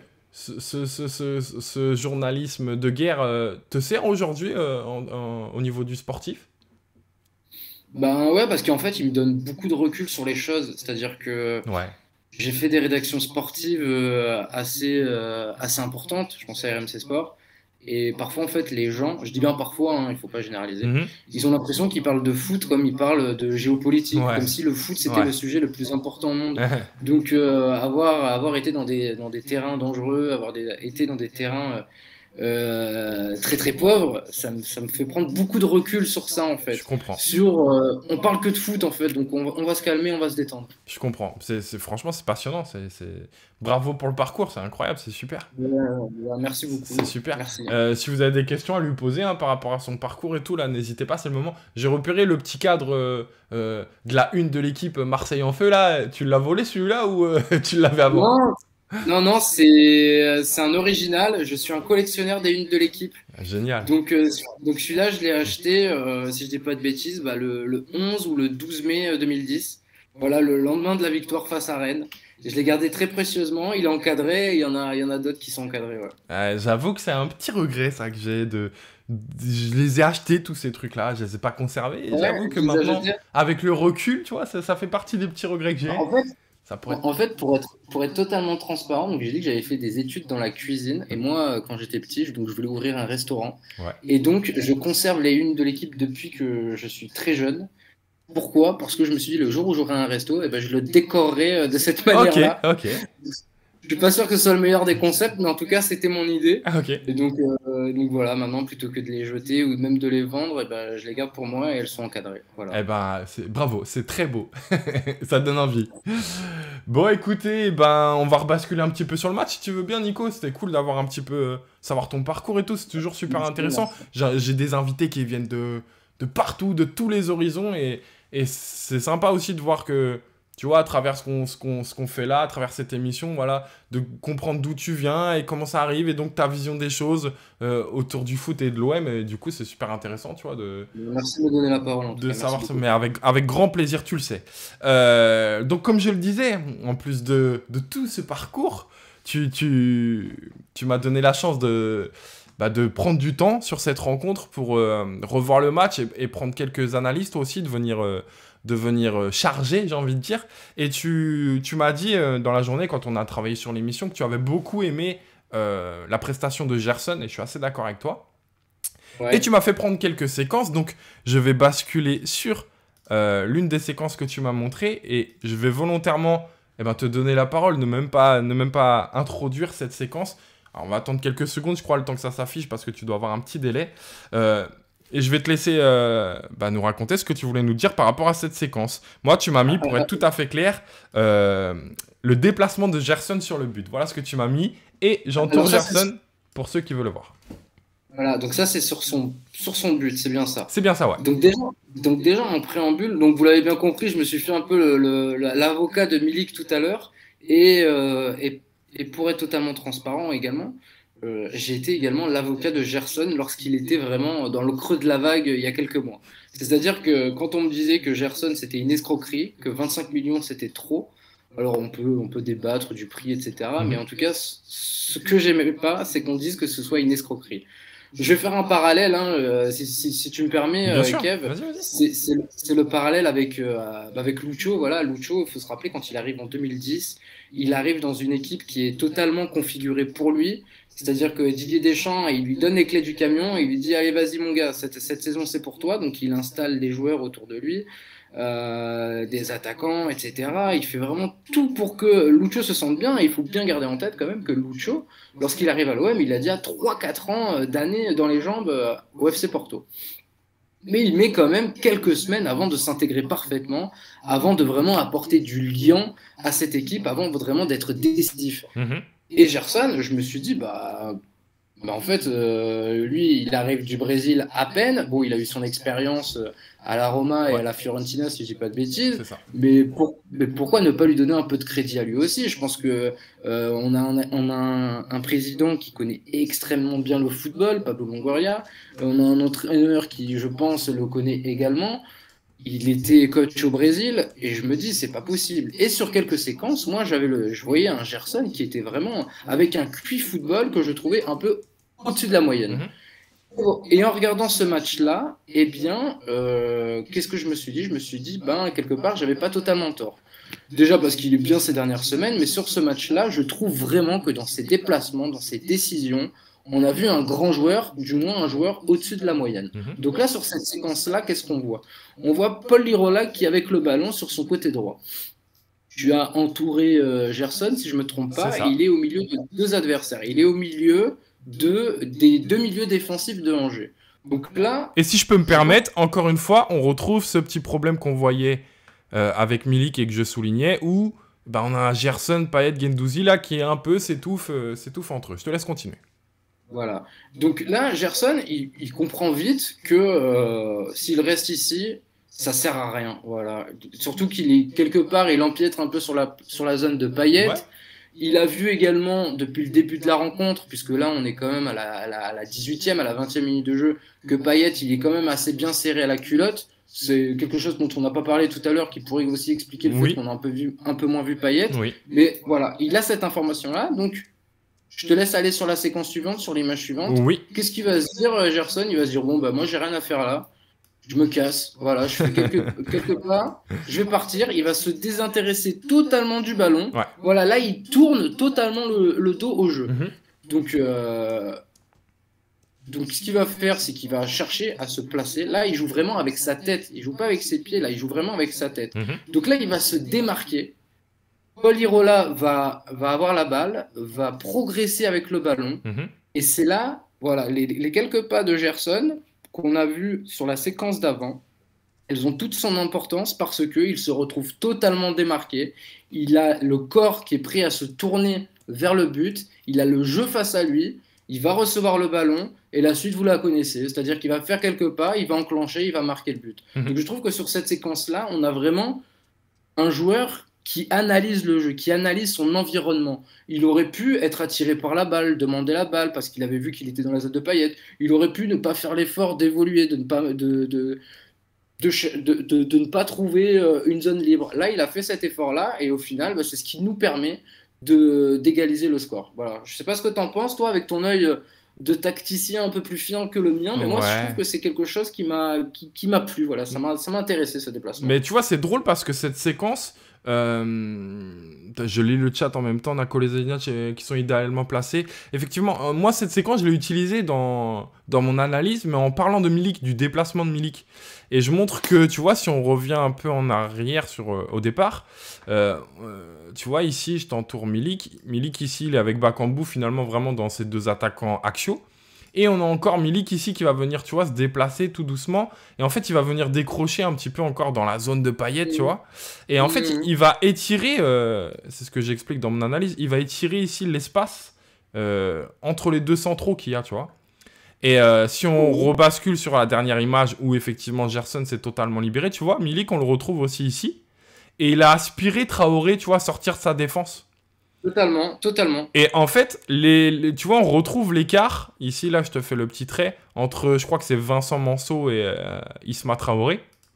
Ouais, ouais. Et tu vois, cette fenêtre, on n'a pas la suite. Non, on n'a pas la suite au moment où il frappe. Mais cet espace qu'il y a entre ces deux engins, eh ben, c'est la fenêtre de tir qui va lui permettre de frapper, tu vois. Et donc, Bien c'est sûr. hyper intéressant de montrer, là, comme tu dis, où je suis entièrement d'accord avec toi, Gerson, si je n'ai un reproche peut-être à faire, c'est qu'à mon sens, à aucun moment, il doit tourner le dos au jeu comme ça. Son mouvement, il peut le faire, tu vois, il le fait en marchant, en trottinant, il peut le faire en reculant et en regardant ce qui se passe au jeu. Maintenant, je me dis aussi que de cette manière, évidemment, c'est pas On peut se faire volontaire. oublier comme ça. Voilà, exactement. De cette manière, il se fait aussi oublier par les Angevins qui constatent ça et qui se disent, bon, il s'est totalement désintéressé du jeu. Mais l'erreur est quand même présente et il faut le dire, je pense, il doit rester face au jeu, c'est vraiment important. Mais du coup, bah, ça lui offre, comme je le disais, cette fenêtre de tir. Et c'est aussi, tu vois, tout est lié, quoi. Les déplacements, ils fonctionnent très bien. Et c'est marrant que tu reprennes cette séquence en montrant le travail de Gerson, alors que moi, j'ai pris cette séquence en montrant le travail de Milik, et tu vois. Et on aurait certainement pu montrer le travail de cette séquence, le travail de Camara sur cette séquence, par exemple, où il est un peu là à chercher à se montrer, puis d'un seul coup il s'efface pour laisser l'Irola. Enfin voilà, on voit Guendouzi ici qui est totalement excentré avec Payet, qui ont essayé d'apporter du surnombre, et ça me semble essentiel dans le fait que Gerson est un peu isolé ici à côté gauche, parce qu'en fait on a amené une densité côté droit, donc c'est super intéressant de montrer toutes ces visions, et finalement bah, c'est l'addition de plein de choses qui fait que au total on arrive à s'ouvrir cette frappe, quoi, tu vois. Et encore une fois, je trouve qu'on se relie parfaitement avec ce qu'on disait également au début d'émission. On a retrouvé plus de spontanéité, etc. Et notamment ce qu'on reprochait depuis quelques matchs, c'est les frappes de loin qu'on ne prenait pas. Et ben, toutes ces spontanéités, est-ce que c'est pas relié au fait qu'on ait encaissé 2 buts? Et donc Gerson, vu qu'il sait qu'on doit absolument pousser, il prend le risque de faire cette frappe. Est-ce que par exemple, on peut se poser la question, il me semble qu'à 0-0, est-ce que Gerson, à ce moment-là, il frappe? Bah, je trouve qu'on peut se poser la question et se dire que peut-être qu'il va aller décaler là-haut, tu vois, Kolasinac, plutôt que de frapper. Mais en tout cas, ce qui est sûr et certain, c'est qu'avec Gerson, et tu t'offres quand même la possibilité de marquer des buts. Ça, oui, Voilà, depuis le début de la saison, dans le profil. on va le répéter, on va le marteler. On a vu une équipe qui dominait son adversaire, mais qui marque quand même assez peu de buts.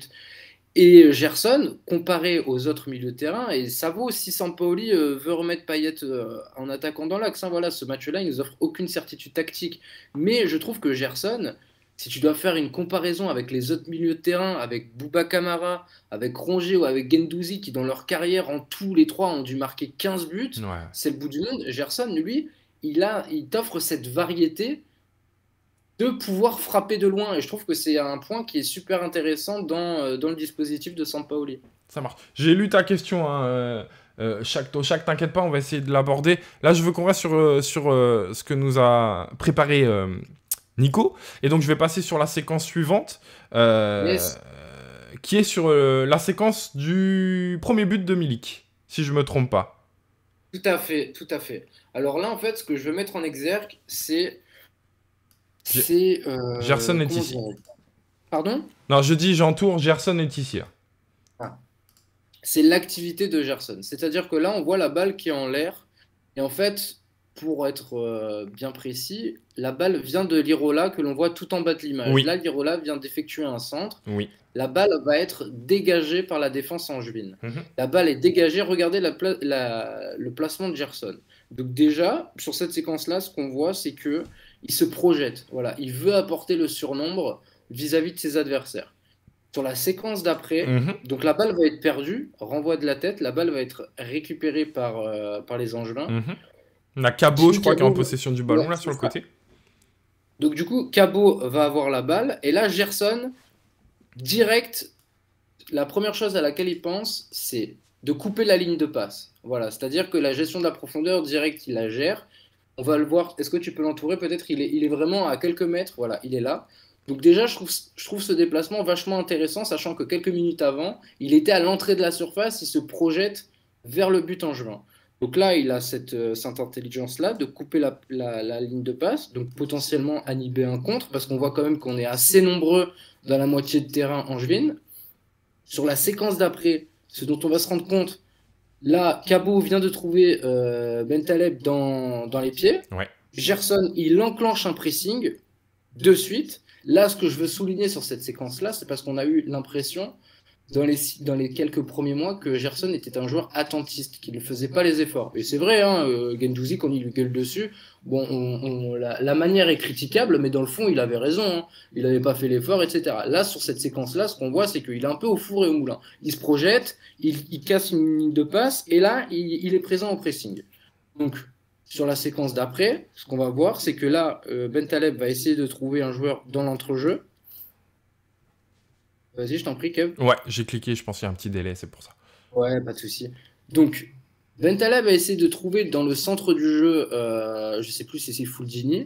Guendouzi, en une touche de balle, récupère la balle, trouve Gerson. Et là, ce qui me plaît avec Gerson, c'est après tout ce qu'on a dit, donc après s'être projeté, après avoir coupé une ligne de passe, après avoir essayé de presser, la balle lui vient quelque part un peu dans le dos. Il a cette capacité, cette lucidité à rejouer en une touche, à jouer en une 2 avec Guendouzi. Et en fait, c'est cette lucidité-là qui va nous amener le premier but de l'OM, le but de Milik. Vas-y, je te laisse amener Ouais, la séquence c'est suivante. cliqué Et aussi. là, on va voir qu'avec cette première touche de balle de Gerson, son jeu à une touche, voilà, Guendouzi hérite du ballon. Le milieu de terrain angevin est totalement passé. Voilà, on a passé la ligne angevine du milieu de terrain. Mhm. Guendouzi est seul. Face à lui, il a deux solutions. Entre parenthèses, on peut voir que Bakambu et Milik font deux appels coordonnés. Ce qu'on Il disait à tout aucun à moment l'heure il se marche est dessus. super intelligent, ouais. À aucun il se marche dessus. Les deux occupent un espace totalement différent. Je Et tiens à Guendouzi souligner va aussi que Guendouzi fait une super fixation. Il attend le bon moment pour totalement, servir Milik, ça c'est super important. Il n'y a pas de totalement. précipitation dans son envie de faire cette dernière passe, tu vois. Totalement, tout est maîtrisé. Et puis derrière, bah voilà, vous la connaissez, les gars, hein, la suite. Hein. Guendouzi qui la met parfaitement à Milik. Milik qui fait un petit contrôle un petit peu long, mais après, derrière, il a la classe des grands Ouais, attaquants pour conclure et ça totalement. fait 2-1. Donc Et voilà, je trouve que Gerson, à l'avant-dernière passe, au-delà de son avant-dernière passe, il joue un rôle primordial dans toute cette action. Ouais, Voilà, mais tu qu'est-ce que vois, tu en penses, toi? c'est marrant parce qu'encore une fois, eh ben, on revient sur leur séquence, ce qu'on disait tout à l'heure. C'est l'addition de, tu vois, par exemple, moi, cette séquence, je l'ai utilisée pour montrer le très bon appel de Bakambu qui profite à Milik. Et en même temps, toi, tu nous montres qu'en amont, il y a eu le très gros travail de Gerson. Et donc, c'est l'addition de tout ça qui fait que, eh ben, on parvient à marquer et à revenir au score, tu vois. On a Nas qui nous dit top les appels de nos attaquants sur cette action. Il y a Rudy du 13 qui nous dit Bakambu qui attire les deux autres défenseurs. C'est exactement ça. Bakambu, il Totalement, attire totalement. les deux défenseurs. Du coup, le défenseur qui est ici, qui est au départ sur Milik, eh ben, il est obligé de sortir sur Guendouzi. Donc Guendouzi, il va faire cette bonne fixation et va garder assez longtemps le ballon de manière à ce que ce défenseur sorte. Ce qui libère totalement Milik. Et l'appel de Milik est superbe parce que oblique comme ça dans la zone, qui va totalement se libérer, de la lecture de jeu, même tu vois comment dire, le fait qu'il le fasse bien en diagonale pour pas être hors jeu, etc. C'est super intéressant. Et puis comme tu le dis, il y a ce contrôle qui, je te le disais tout à l'heure en off sur le live, sur la prise de balle, j'ai le réflexe de gueuler, je me dis, oh, il a raté sa prise de balle. Et il y a ce dernier geste là, ce piqué qui est magnifique, qui m'a fait penser à un autre attaquant de classe, Ben Yedder, qui Luca maîtrise. Toni. Qui ça? Non, non, j'avais dit Luca Toni, mais non. Ça aurait pu. Et là, il y a Ben Yedder, je trouve qu'il le maîtrise à la perfection, ce petit C'est piqué vrai. là. Il le fait, j'ai l'impression, 2 fois par match, ça passe à chaque fois. Euh, et donc voilà. C'est vrai, c'est vrai, c'est vrai, c'est vrai. Il Je, est je- coutumier du fait, c'est vrai. Ah ouais, vraiment, il le fait énorme. Ça, c'est vraiment un geste qu'il maîtrise à la perfection, le petit Wissam. On va basculer sur une autre séquence que tu voulais nous montrer aussi, sur d'autres images. Allez. Pareil, encore une fois, je vais te laisser nous raconter ça. Tu m'as marqué, pour être tout à fait honnête, Gerson compensation. Tout à fait. Donc là, sur cette action, les gars, ce qu'on voit, c'est Guendouzi qui se fait presser, qui va perdre le ballon. Donc là, sur cette action-là, les joueurs de l'OM ne savent pas trop s'il y a une faute ou non. C'est vrai qu'il y a un contact entre les deux, il y a un duel qui se joue. Bon, on va pas se plaindre pour une fois de l'arbitrage français qui laisse jouer. Voilà, même si c'est contre nous, c'est pas grave. Au moins, ça apporte du rythme. On est content, on est ravi. C'est ce qui fait, c'est ce qui participe au spectacle. Mais voilà, Guendouzi perd la balle. La balle va arriver dans les pieds. Alors là, je sais pas qui c'est. Je crois que non, c'est pas Fulgini. Non, Bref, peu importe. je sais pas c'est qui. On voit, on voit Camara. Donc là, on voit le milieu de terrain quand même de l'OM, qui est un milieu à 3, on va le rappeler, en losange, donc avec Gerson à gauche, Guendouzi à droite et Camara en sentinelle. Là, sur cette action-là, qu'est-ce qu'on voit? On voit Guendouzi, donc le relayeur droit qui perd la balle, et la sentinelle qui est seulement à quelques mètres de lui, excentré totalement sur le côté droit, dans le demi-espace côté droit. C'est ça. Regardez la position de Gerson. Il lève les bras en l'air, il pense qu'il y a faute. Camara aussi, d'ailleurs, lève les bras en l'air. Regardez le positionnement de Gerson. Là, le joueur angevin prend l'information, il voit qu'il y a un espace, qu'il va y avoir des espaces puisque le milieu de terrain de l'OM est complètement dépassé. Donc là, Gerson, il a quand même un train de retard parce qu'il est déjà à quelques mètres et en plus de ça, il est en train de râler. Et sur la séquence suivante, Fulgini va être lancé. Donc là, Gerson va commencer une course à haute intensité de manière à arrêter le contre ou du moins une potentielle occasion de but. Et là, donc il va faire une course à haute intensité. Donc je te laisse mettre l'image suivante. Ouais. Et là, en fait, ce qu'on va voir, c'est ce travail de compensation-là de Gerson, ce travail de lecture du jeu-là, qui est très important parce qu'en fait, au final, il va faire une course à haute intensité. Il va complètement enfermer Fulgini qui va finir en touche. Voilà, donc vous allez me dire, c'est normal, il fait son taf, etc.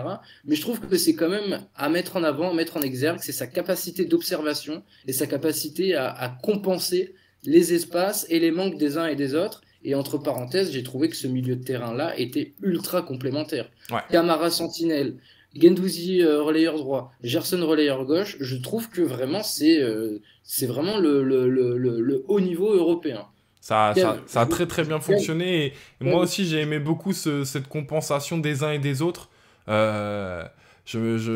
J'ai aimé parce que je me souviens par exemple, tiens, je crois que je l'avais pris la séquence. Je vois le temps qui défile, il faut pas qu'on traîne, mais je sais que, par exemple, sur cette image, vous voyez, je voulais montrer que Guendouzi, dans les phases de création, j'avais trouvé très intelligent dans le fait qu'il venait s'excentrer sur le côté. et il venait profiter de l'Irola qui fixait le latéral adverse. Et donc, vous voyez, il a toute une zone libre là où il venait travailler. Et d'ailleurs, c'est intéressant de revoir que Milik ici va venir décrocher, un peu manger la zone de Guendouzi. Mais je vais pas insister, on va croire que je fais une obsession. Mais voilà. Et ça, c'était super intéressant. Et du coup, parfois, si on perdait le ballon, eh ben, fallait très vite compenser le fait que Guendouzi était totalement excentré, comme on l'a vu tout à l'heure sur la séquence que tu nous as montrée où il y a limite faute, allez ici, et finalement, et tu vois, c'est Gerson qui va faire le travail. Et effectivement, que ça soit dans la compensation défensive, comme on vient d'évoquer, mais également offensive, de par les permutations, je trouve que ça a très bien fonctionné, effectivement, d'où la complémentarité que tu évoques, qui me semble intéressante. Petite parenthèse, je vois que Monaco 2-0, hein, donc ça risque de passer le tour suivant. Il a fait le tirage au sort, Candeloro, ou pas encore? Je crois que c'est demain après notre match, je crois. On va essayer de finir rapidement sur Gerson. Tu m'as envoyé aussi quelques images où tu voulais me montrer un peu le flair de Gerson, j'ai envie de dire. Le fait que tu le trouves finalement assez souvent positionné au bon endroit au bon moment. Tout à fait, Kev. Les images vont parler d'elles-mêmes. Vraiment, je fais une nouvelle fois le parallèle avec Lucho. Vous vous souvenez tous, les gars, de Lucho. Il était toujours au bon endroit, au bon moment. Il était à l'origine des occasions et il suivait les occasions de très loin à chaque fois et il se retrouvait avec un plat du pied, avec une frappe et il concluait les occasions. Et j'ai l'impression qu'avec Gerson, on a affaire à ce même type de joueur, à cette même race de joueurs. Là, on le voit, il est balle au pied. Il est à 40 mètres des buts et il va se retrouver quelques secondes après dans la surface de réparation, après un centre repoussé ou après un centre contré, je me souviens plus, à armer du pied gauche au point de pénalty quasiment. Et ça, c'est vraiment, ça peut paraître un hasard, mais j'ai l'impression que vraiment il a le nez pour ça. Et encore une fois, dans une équipe qui ne sait pas encore si elle va jouer avec un attaquant, dans une équipe qui marque assez peu de buts, je trouve que ce joueur est ultra précieux. Ça, c'est une autre séquence, dans une autre occasion. Et c'est pareil, il se retrouve là, devant la surface de réparation, la balle lui hérite dessus et il n'hésite pas à prendre sa chance. Voilà. Ouais, on est d'accord. En tout cas, dans le profil de nos milieux de terrain, c'est celui qui est le plus capable d'avoir un profil de finisseur, que ça soit dans le dernier geste ou dans l'avant-dernier, même si évidemment là, on va me dire que Guendouzi est passeur décisif, mais effectivement, je pense que Gerson est le plus à même à terminer les actions. En tout cas, je suis assez d'accord avec ça. Et c'est intéressant d'avoir un profil comme celui-là. Il est ultra important quand on voit Guendouzi, Rongier, oui, Camara. Voilà, ce côté plus offensif, plus finisseur est effectivement précieux. Et il le sera certainement jusqu'à la fin de saison.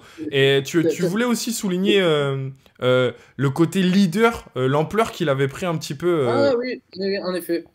En effet, il y a aussi cette notion de leadership. Oui, encore une fois, c'est pas que parce que il gueule, hein, mais plein de fois dans le match, on le voit lever les bras. Ça, c'est la séquence d'après, Kev. Pardon, effectivement, t'as raison. Plein de fois, on le voit lever les bras, en train de réclamer la balle, etc. Donc déjà, c'est une preuve qu'il ne se cache pas. Et sur la séquence que je vais vous montrer, voilà, c'est-à-dire que là, on est dans une séquence où Angers a la balle dans son dernier tiers du terrain. Là, vous voyez Gerson qui dit à Bankambou, non, non, t'as rien à faire ici. Il lève la bras, il lui montre le joueur qui doit aller marquer. Et en fait, c'est lui, quelque part, avec son cerveau, qui enclenche le pressing. Et cette notion de leadership-là, seulement quelques mois après son arrivée, je trouve que vraiment, avec tout ce dont on a parlé depuis le début de ma séquence, donc sur son flair, sur sa faculté à compenser les occasions, sur son volume de jeu, je trouve que vraiment, on a affaire, les gars, à un joueur qui est quand même hors du commun. Voilà, il faut se rendre compte aujourd'hui que Gerson a 26 ans, 6 mois seulement après son arrivée, il nous montre une palette de milieux de terrain qu'on ne connaît pas énormément, ou du moins c'est un profil qui est très très rare. Donc laissons-lui le temps encore de s'acclimater, laissons-lui encore le temps de s'exprimer, et vous allez voir que Gerson, en fait, il va grandement participer à la qualification de l'OM en séance si jamais il y a qualif.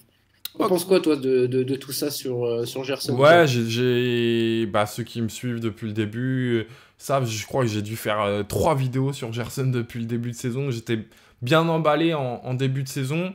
J'avais montré le positif et notamment de souvenirs, c'était tous les déplacements qui profitaient à ses coéquipiers. Je me souviens, tu sais, quand il était très proche de l'attaquant, bah, de Milik, je trouvais qu'il faisait un travail assez remarquable dans le fait de faire des appels en profondeur et qui permettaient soit de libérer Milik, soit de se projeter vers l'avant, tu sais, dans le demi-espace. Je me souviens de séquences comme ça où j'avais souligné ce truc-là. Puis, bon, après, ça c'est un petit peu... il est rentré dans une phase un peu plus difficile.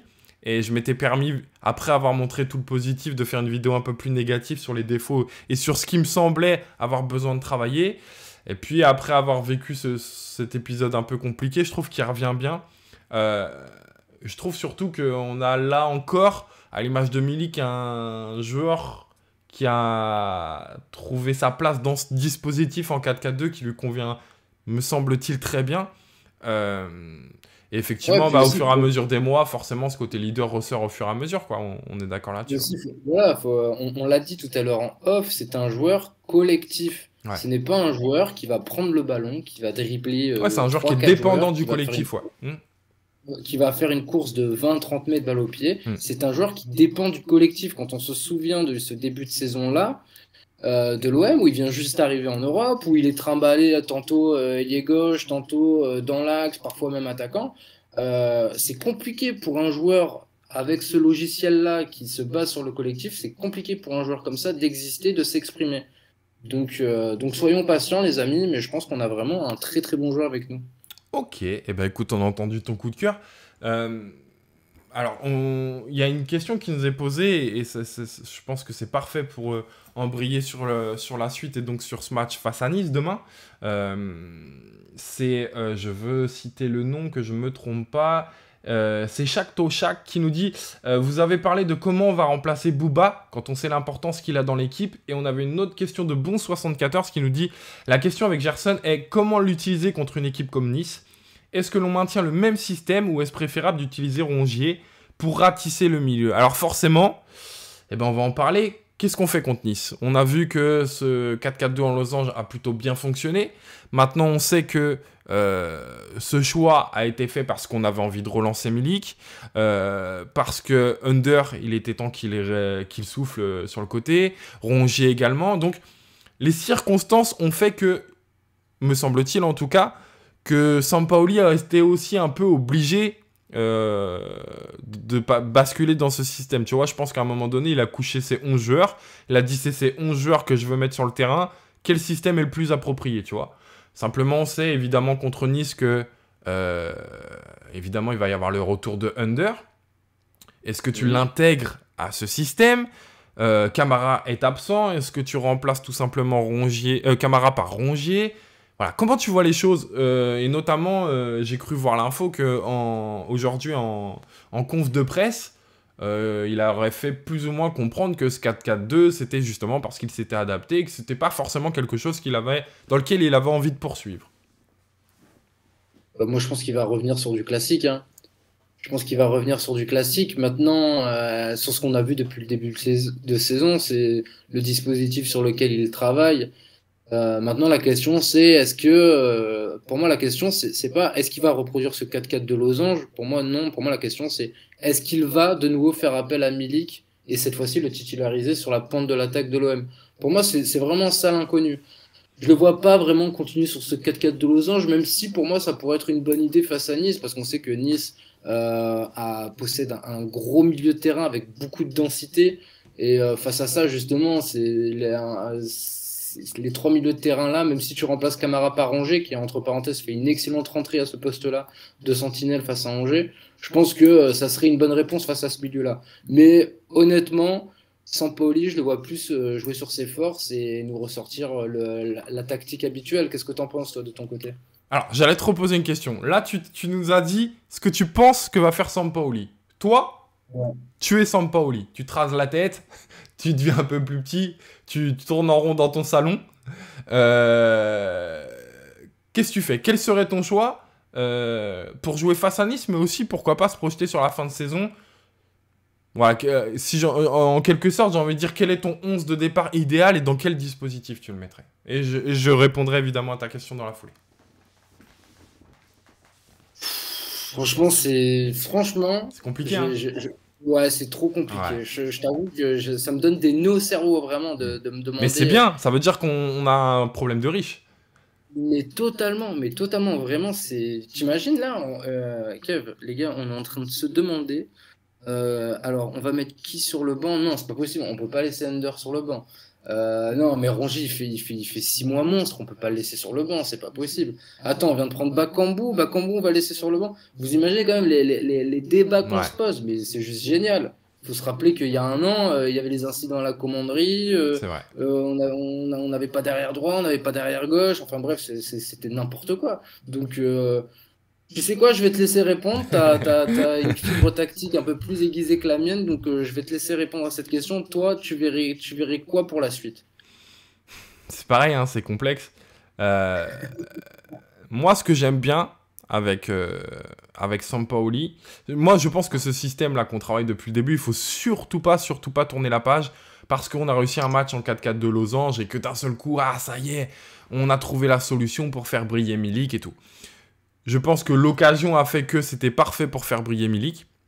Je pense qu'on peut pas se passer d'un under et de le mettre dans une situation où il serait moins efficace. Ça me pose problème, je trouve pas ça très judicieux. Moi, ce qui me plaît, c'est que, comme je le disais à un moment donné dans l'émission, c'est qu'on a rajouté une corde à notre arc. Et moi ce que j'aime, c'est de pouvoir, cette faculté de pouvoir s'adapter sans cesse, soit à l'adversaire, soit au résultat en cours de match, à ce qui se passe, tu vois. Et si j'ai un défaut à donner à Sampaoli et un problème que j'ai avec lui, c'est qu'il prépare très très très bien ses avant-matchs, mais qu'en cours de match, je le trouve très Ouais, mauvais. micro-tactique, ça suit pas. Micro-tactique, ça suit pas. Je le trouve très mauvais. Je sais pas si c'est ce côté qui vit trop les matchs, là, à tourner dans tous les Ouais, sens et qu'il n'arrive pas à analyser et à prendre du recul sur la situation. Mais je le trouve très mauvais en cours de match dans son adaptation, tu vois. Et on peut parler d'un n'importe quel 11, n'importe quel dispositif. Moi, je pense qu'il prépare très bien ses matchs. Et donc, les choix qu'il fait au départ, je les trouve très rarement mauvais. En revanche, là où on doit progresser et où on doit, à mon sens, s'adapter et profiter de toutes ces cordes à notre arc qu'on a, c'est en cours de match, tu vois. Et donc, moi, ça me plairait de voir, par exemple, le temps de... Même, pourquoi pas, hein, j'exagère peut-être, mais le temps d'une demi-heure, son 4-1, 4-1, là. Et puis, suivant la physionomie du match, admettons, il y a 1-0. Et pourquoi pas passer à un 4-4-2 losange où on se dit, ah ouais, mais attends, c'est un truc hyper offensif, mais ce 4-4 de losange, on peut trouver aussi un très bon équilibre suivant les joueurs qu'on utilise. Et il peut être à la fois défensif, comme tu l'as dit, où on a un camarade qui peut venir jouer, venir se replacer en défense centrale, mais on a cette force offensive d'un seul coup qui devient plus axiale, peut-être moins sur les côtés, et on peut aller essayer d'aller marquer un deuxième but de cette manière, tu vois. Alors là, évidemment, je suis derrière mon écran, c'est facile de dire ça, est-ce qu'on prend autant de risques, machin. Mais moi, je peux très bien imaginer ça, qu'au bout d'une demi-heure, on change, et puis on arrive à mettre ce 2-0, et à 2-0, on repasse dans un 4-1, 4-1, tu vois. Ça me plairait vraiment. C'est quelque chose de difficile, je pense, à faire en cours de match, mais je pense que c'est ce qui est recherché aussi par Sampaoli. À un moment donné, quand tu demandes à Camara, quand tu demandes à Rongier, d'être capable de jouer à 2, 3 postes, tu vois, on peut évoquer, j'ai vu dans le chat quelqu'un qui se posait la question sur Balerdi, où il avait peur qu'il le fasse jouer à la manière un peu d'un Camara, etc. Si tu recherches toute cette polyvalence des joueurs, il faut pas que ça soit une polyvalence faite uniquement pour faire ton 11 de départ au début du match et que ça ne bouge plus. À mon sens, la polyvalence, elle doit aussi servir en cours de match. Et la clé, pour moi, de la suite d'une saison réussie, elle est là, je pense, tu vois. Elle est dans cette polyvalence en cours de match qu'on n'a pas encore, tu vois. Mais évidemment, c'est quelque chose à travailler, ça prend du temps, c'est compliqué. Mais la clé, elle est là. Et tu vois, quand tu parles de Gerson, il est capable d'aller très haut, comme on l'a utilisé très haut en début de saison, et en même temps d'être plus bas et de se projeter de cette manière-là. Un Payet qu'on a fait jouer, même si, à mon sens, une mauvaise idée sur un côté. Mais voilà, tu vois, on peut avoir des périodes des quarts d'heure comme ci, des quarts d'heure comme ça, et ça peut faire tellement mal à l'adversaire. Ça, et puis aussi, une donnée à prendre en compte, c'est que sur ce match-là, sur ta ligne de 4 défensive, tu as quand même des ailiers qui ont été assez performants. Ouais. Kolasinac, on en a On pas peut en encore toucher un mot parlé. avant de finir. Ouais, je voulais parler de Kolasinac, Balerdi. Qu'est-ce que t'en as pensé? Bah, Kolasinac, franchement, il a rien à dire sur ce match-là. Il a pas trop pris de risques, on va être honnête, mais sur le peu qu'on a vu, je trouve qu'il a été agressif à la récupération de balles, il a été précis sur ses centres, il a eu une grosse activité, une activité très verticale, et c'est un peu ce qui nous manquait sur ce côté gauche-là. Donc très content, mais À l'image de et Milik, même moi, tu vois, Lirola, je hein, trouve pour le coup, que il petite a parenthèse eu. Lirola. Pardon, excuse-moi. À l'image de Milik, je trouve que il a eu 5-10 premières minutes difficiles aussi. J'ai eu peur. Sur ses premiers Ouais, ballons, ouais, ouais. il a 2-3 pertes de Et balles, il en se fait plus de ça, éliminer.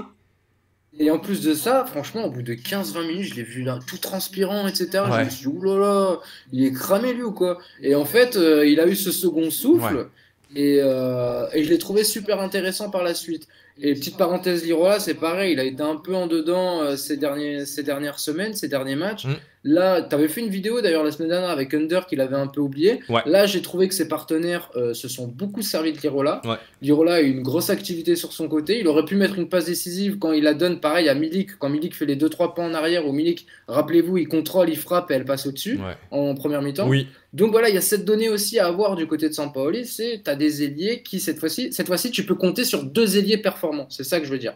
C'est-à-dire que tu peux compter sur deux arrières latérales qui Ouais, sont très latéraux, ouais. performants. Pas ailier, Latéraux, latéraux, on soit bien latéraux. d'accord. Ok. Mais ouais, bah là, à mon sens, Lirola, s'il a un peu plus brillé, là, vraiment, c'est le système, quoi. C'est que le Et, couloir et, et, était et pour pour, lui, quoi. et pour te répondre sur Balerdi, bah, je l'ai trouvé très sobre. Je pense que ces quelques mois sur le banc l'ont fait un peu cogiter, c'est-à-dire que il a toujours cette capacité à trouver des solutions à une passe, et ça, franchement, c'est génial. Ouais. Mais je l'ai vu un peu moins porter la balle. Donc, quelque part, peut-être que ces mois et ces matchs sur le banc lui ont fait du bien. Peut-être qu'il en avait besoin. Faut pas oublier, c'est un jeune joueur. Il a 21 ans, 22 ans. Mhm. Mais je l'ai trouvé mûr dans son jeu. Ok. Comparé à avant, où avant, j'avais l'impression que il était capable de te faire du meilleur comme du pire, quoi. Il pouvait te faire des dingueries, alors qu'il n'y avait pas la place pour ça. Là, je l'ai trouvé un peu plus serein, un peu plus mûr. T'en as pensé quoi, toi? Ouais. Et moi, j'avoue que Balerdi, je l'ai toujours bien aimé. Euh, j'ai un vrai problème avec lui, comme on a tous, je pense, c'est que ce mec est capable de faire une boulette qui va lui bousiller son match, qui va nous bousiller notre match d'ailleurs. Mais souvent, quand il fait des boulettes, c'est assez dur parce qu'il réalise un bon match très souvent, tu vois. Moi, je le trouve très très intéressant dans sa relance, évidemment, dans l'aspect Mhm. offensif du joueur. Euh, et dans le système et dans ce que veut mettre en place Sampaoli, ça me paraît très fort. Tu vois, par exemple, quand Kaleta-Char l'a remplacé, sur les deux-trois premiers matchs, j'ai été très surpris d'un Kaleta-Char dans ses relances, que je trouvais très très bon. Et je me suis dit, ah ouais, pourquoi finalement on s'en est passé? C'est tout aussi fort que Mhm. Balerdi. Et puis au fur et à mesure des matchs, bah, Kaleta-Char, il les faisait plus, ses relances. Et j'ai vraiment eu la sensation que c'est parce que c'était les premiers matchs, qu'il avait des preuves, euh, tu vois, à montrer au coach, qui voulait montrer qu'il était capable. Il a fait ses relances, et puis, une fois qu'il a senti qu'il était un peu installé, bah, il a pris moins de risques. Et il s'est dit, oh, attention, parce que si je fais des erreurs, je pourrais peut-être sortir parce qu'il y a la concurrence Balerdi, tu vois. Et Ouais, ouais. or, Balerdi, je trouve qu'il est jamais dans cet esprit-là. Il est dans la prise de risque et donc bah, il arrive à qu'il fasse des boulettes, même si c'est pas lié forcément à sa prise de risque, tu vois. Mais il a Mhm. tendance à se mettre un peu plus en danger que les autres. Et ça, je trouve ça intéressant. Et dans l'aspect défensif, le contrôle de la profondeur, je le trouve très fort. On l'a vu avec ce tac-là précieux, Ouais, où bien ça peut, sûr. ça peut faire 3-2 pour le SCO et ça peut être un autre match.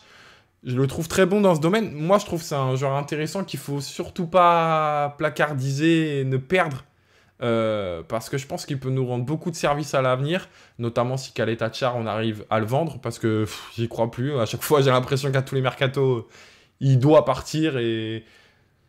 Donc voilà, mais Bah, Balerdi, moi je trouve que c'est un joueur intéressant, et le problème c'est que ben, on peut pas le juger sur un match, parce que pour le coup, comme je le disais avec ses erreurs, faut voir s'il est capable en fait sur la durée de ne plus les reproduire en tout à fait, tu vois. fait, tout à fait, tout à fait. C'est là où on va le juger en fait, c'est sur sa capacité à enchaîner les matchs. Et c'est vrai que tu l'as dit, hein, c'est même pas forcément des boulets de balle au pied, mais parfois il a des sauts de concentration, il va se prendre un rouge ou Ouais, quoi, et une faute complètement c'est bête, ou un... Ouais. pas possible, quoi, c'est Hmm. pas possible. Mais je te rejoins sur le fait que Kaleta Char, au fur et à mesure des matchs, il est devenu trop scolaire. Et pour le jeu dicté par Sampaoli, c'est handicapant. Si ton libéro il n'est pas capable de trouver une passe verticale, etc., alors qu'il y a largement la place, bah, c'est frustrant en fait. Et aujourd'hui, on a plus Saliba qui fait ça et Caleta-Car le perd de plus en plus, quoi. Il le fait sur du jeu long. Mais c'est de moins en moins intéressant, je trouve, dans la relance. Moi, je trouve qu'on peut se poser la question à un moment donné si Balerdi n'a pas le droit d'avoir un peu plus de temps de jeu, en tout cas, quoi. Mais en plus, ce qu'il faut se rappeler, c'est que Balerdi il a été placardisé. C'est-à-dire que D'un coup, quand ouais, d'un coup. Caleta-Car, c'était Alvaro qui prenait sa place, hein. Je me souviens que de faire des... Tu sais, les espèces de talks sur Twitch, je sais plus le nom que ça, les space sur Twitch. Pas sur Twitch, sur Twitter, ça y est, je suis perdu, moi. Les space sur Twitter, d'être invité par Najet, et Najet Rami, vous connaissez sûrement, et de lui dire que Balerdi, il était presque essentiel dans ce début de saison, tu vois, presque à la même hauteur qu'un Payet et tout ça, et elle avait été surprise. Et je lui ai dit non, non, mais tu te rends pas compte à quel point la première relance est essentielle dans ce système et que Balerdi la faisait énormément, tu vois. Et je sais pas, j'ai dû lui porter la guine peut-être une semaine, 15 jours après, au placard et on l'a plus revu, quoi. Mais après, si franchement, Balerdi peut être le symbole de ce renouveau ancien, je m'explique. C'est-à-dire que c'est vrai qu'il y a eu ce match-là face à Lens à domicile qui a totalement fait changer de doctrine Ouais. Sampaoli dans son approche des matchs, Mm. etc. Et c'est après coup où Balerdi il a un peu perdu sa place. Si le retour de Balerdi peut être énonciateur de jours, de journées avec un peu moins de fougue, comme on l'a vu avant Lens, bah franchement ça peut être génial en fait. On est d'accord, on est d'accord. Je lisais un petit peu les questions, on va essayer de terminer en répondant à quelques questions du chat, et puis, Yes, et allez-y les puis gars. on va basculer, si tu veux bien, sur la petite partie prono, tu connais, avec le partenaire. Bah oui. On nous demande, il y a Nas2811 qui nous dit, si on joue dans un système à deux attaquants, peut-on voir De La Fuente, Dieng ou Under jouer dans l'axe aux côtés de Milik ou Bakambu? Qu'est-ce que t'en penses?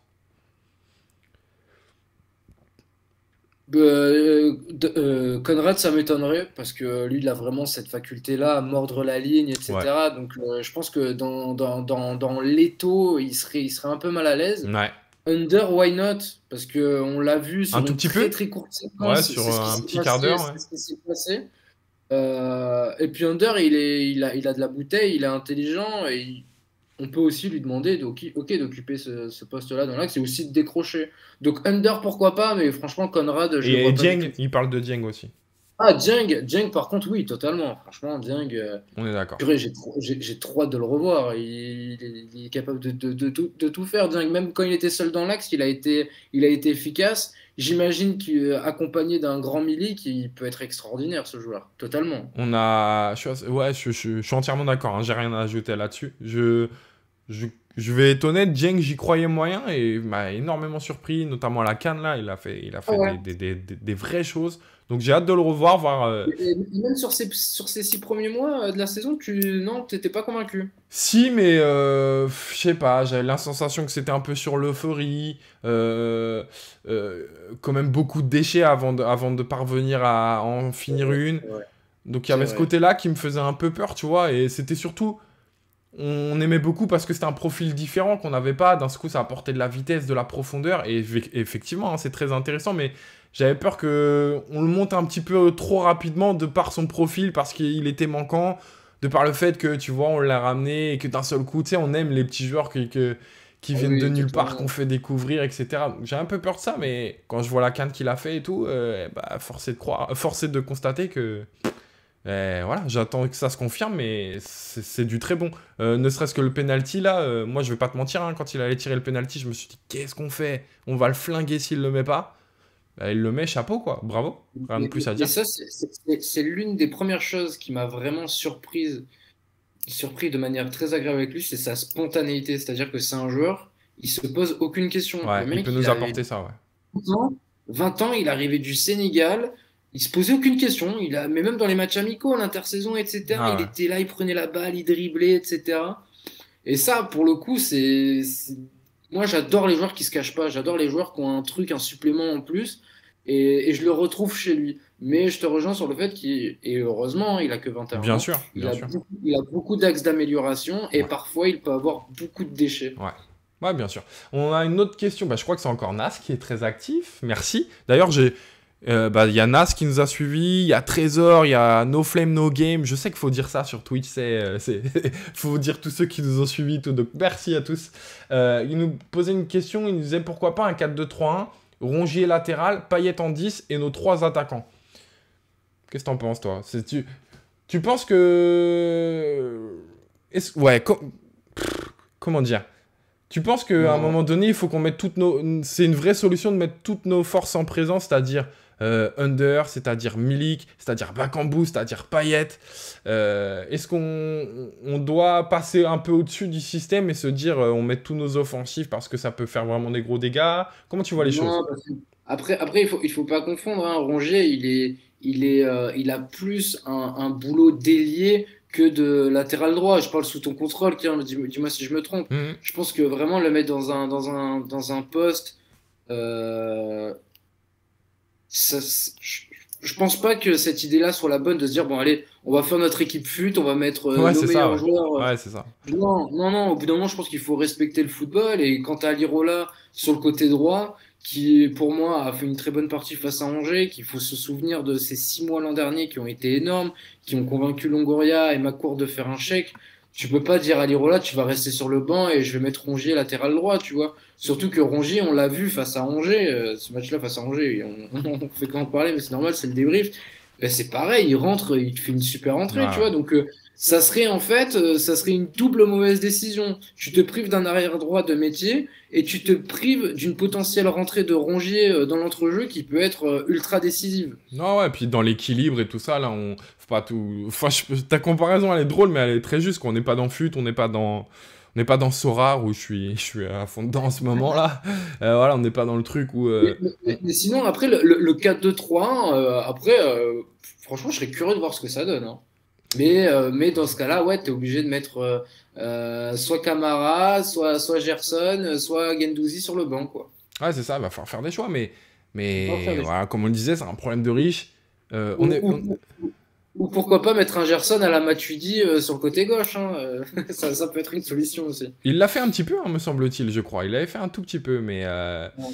mais ouais, mais écoute, c'est le travail du coach, à lui de se casser la tête, là, un petit peu, de nous trouver des solutions, mais de toute Ouais, façon, faut pas oublier qu'on n'a pas un 11, quoi, les gars. Et à un moment donné, on joue tous les 3 jours. J'espère qu'on va continuer à jouer tous les 3 jours parce que ça veut dire que c'est clair, on, c'est clair. on a continué à être en Coupe de France et en Conference League, là. Donc Et voilà, à un moment puis, donné, c'est bien beau de mettre un 11 type, mais si derrière, après, dès qu'on fait des changements, tu vois, ça ne convient plus, voilà. et puis dites-moi ce que vous en pensez sur le chat, et même toi, Kev. Franchement, Sampaoli, moi j'ai beaucoup tapé dessus après le match face à Lyon. Pour moi, c'est la défaite, c'est de sa faute. Mais franchement, avec l'équipe qu'il a, c'est le plus bel effectif de l'OM de ces 4-5 Ouais, dernières ça années. fait très longtemps qu'on n'a pas eu un effectif aussi bon. Longtemps. Ça, y a pas On de a doute. tous les postes qui sont doublés avec de la qualité. On n'est pas en train de dire qu'à droite, on a Bounassar, Rafi Tolé, tu vois. Hmm. C'est vraiment, on a vraiment un effectif de très très grande qualité. Donc Sampaoli, ces prochaines semaines, pour lui, on va guetter ses compos, hein. Ah ouais. Ouais, non, je suis assez d'accord. Il y a évidemment encore, hein, on peut encore trouver, tu vois, un ailier gauche qui peut-être nous manque pour équilibrer avec Under, etc. Mais non, mais effectivement, il a un effectif C'est de très vrai, grande c'est qualité. vrai, c'est vrai que sur ce poste-là, on est un peu à On poil. est encore un peu dépourvu. Écoute, on va se projeter un petit peu sur au moins demain. Et tu le sais, si aujourd'hui j'arrive à faire tout ça, c'est-à-dire mes analyses, mais également, je ne sais pas si vous l'avez remarqué dans le chat, mais j'ai analysé les matchs de la semaine. C'était des choses que je ne pouvais pas. Avant, j'analysais uniquement les matchs du week-end. Si aujourd'hui, je peux vous proposer ce type de contenu Twitch, où j'ai l'honneur d'accueillir monsieur Nico Coco, voilà, et les précédents, Glofar, etc. C'est aussi grâce à mon partenaire, donc ça me tient à cœur. C'est même pas une obligation, un truc pour se faire de la pub ou je ne sais quoi. Vraiment, ça me tient à cœur de souligner que c'est grâce à eux et donc de faire cette petite partie prono pour finir l'émission. Je vois qu'on a des follow, il y a YoTimOM, il y a Virginie 2108, merci. S'il y en a encore dans le chat qui ne sont pas abonnés, n'hésitez pas. Ça vous permettra d'avoir la petite notif quand on fait un live. Et surtout, pour être tout à fait honnête, Voilà, je suis pas là tous les mardis à 21h. D'un seul coup, je le fais à 17h, une semaine sur deux. Voilà, moi, c'est mon petit moment de liberté un petit peu. Donc, c'est vrai que je peux comprendre que pour vous, c'est peut-être difficile à suivre. On n'est pas dans un truc un peu quotidien comme peut l'être mon analyse. Mais voilà, c'est mon petit espace de liberté, vous le voyez. Ça me permet de m'exprimer davantage, de pouvoir échanger avec vous. Donc, j'ai pas envie de m'enfermer dans ce truc un peu rituel comme je peux l'avoir avec mon analyse. Donc voilà pourquoi il ne faut pas hésiter à follow pour recevoir la petite notif. J'ouvre mon appli TheBet. Je sais que tu es inscrit en plus sur TheBet. Tu as un compte si je ne me trompe pas. Donc Grâce à d'ailleurs, toi. j'ai l'honneur de te dire que grâce à TheBet, je t'offre des free bets. Tu Ça vas fait plaisir, ça, parce que pour te je suis remercier. tellement mauvais au paris sportif que tu me fais faire des économies là. Et ben voilà, et ben tu vas pouvoir jouer un petit peu et peut-être jouer ce que tu vas nous proposer ce soir. Donc tu me donneras ton pseudo dès qu'on a fini l'émission et tu recevras ça dès demain. Donc voilà, c'est notre manière à moi et TheBet de te remercier d'avoir participé, d'avoir travaillé autant pour avoir une émission de qualité. Et donc, on va se projeter sur le match de demain face à Nice. Est-ce qu'il y a quelque chose qui te parle même au-delà du score? Ça peut être un buteur, ça peut être, je ne sais pas, un clean sheet ou quoi que ce soit. N'oublie pas que si ça part au penalty, je ne sais pas, tu mets, admettons, victoire de Marseille. N'oublie pas que si on gagne au penalty, ça ne compte pas. Hein. Je te le dis, j'imagine que tu es au courant, mais c'est aussi pour le dire à ceux du chat. Alors moi, en termes de résultats, je mets qualification OM et mes matchs nuls. On peut faire ça? Alors, laisse-moi regarder, je suis en train de chercher le match Coupe de France. Nice-Marseille, il est là. Donc, le match nul a une cote à 3,25, donc c'est plutôt beau. Ouais. Il y a Virginie qui nous dit à 17h, je peux pas, j'ai piscine. Ok. Il y a Nas qui nous dit 2-1 pour l'OM. Par exemple, on peut aller jeter un coup d'œil sur le score exact. Est-ce qu'il est là? Donc, le 1-2 est à 6,75. Donc toi, tu nous dis match nul, donc il y a 3,25 et tu nous dis qualification au penalty. Ouais, tu as le match nul et qualif de l'OM? Alors, laisse-moi regarder dans toute cette liste. Le match nul, laisse-moi le temps de regarder un petit peu. Est-ce que tu sens un buteur en attendant que je te cherche la cote? Ouais, Gerson, il va marquer. Alors, tu vas beaucoup plus vite que moi. Buteur, on l'a vu comment t'as encensé Gerson. Si Gerson il marque, tes free bets, bon, je m'arrange, t'en auras un peu plus, ok? Je m'engage. Gerson, sa cote en tant que buteur est à 4,40. Donc si tu vois un match nul, tu vois un match nul avec des buts alors par contre. Si tu vois Gerson buteur. Ouais, je vois un partout. Voilà, les Niçois, ils ont cette stat-là, c'est que ils ont fait 8 matchs ou 9 matchs en Ligue 1 en ayant marqué 0 but.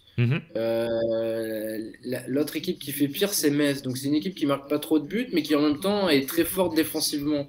Donc je vois un partout, voilà. Et puis Gerson, il a marqué, il me semble, au match aller lorsque le match avait été à rejouer. Donc voilà, je le vois bien remettre la mise face à Nice qui a l'air de lui réussir. Ok, on a Rudy Dutresse qui nous dit moins de 2,5 buts, c'est à 1,61 pour info.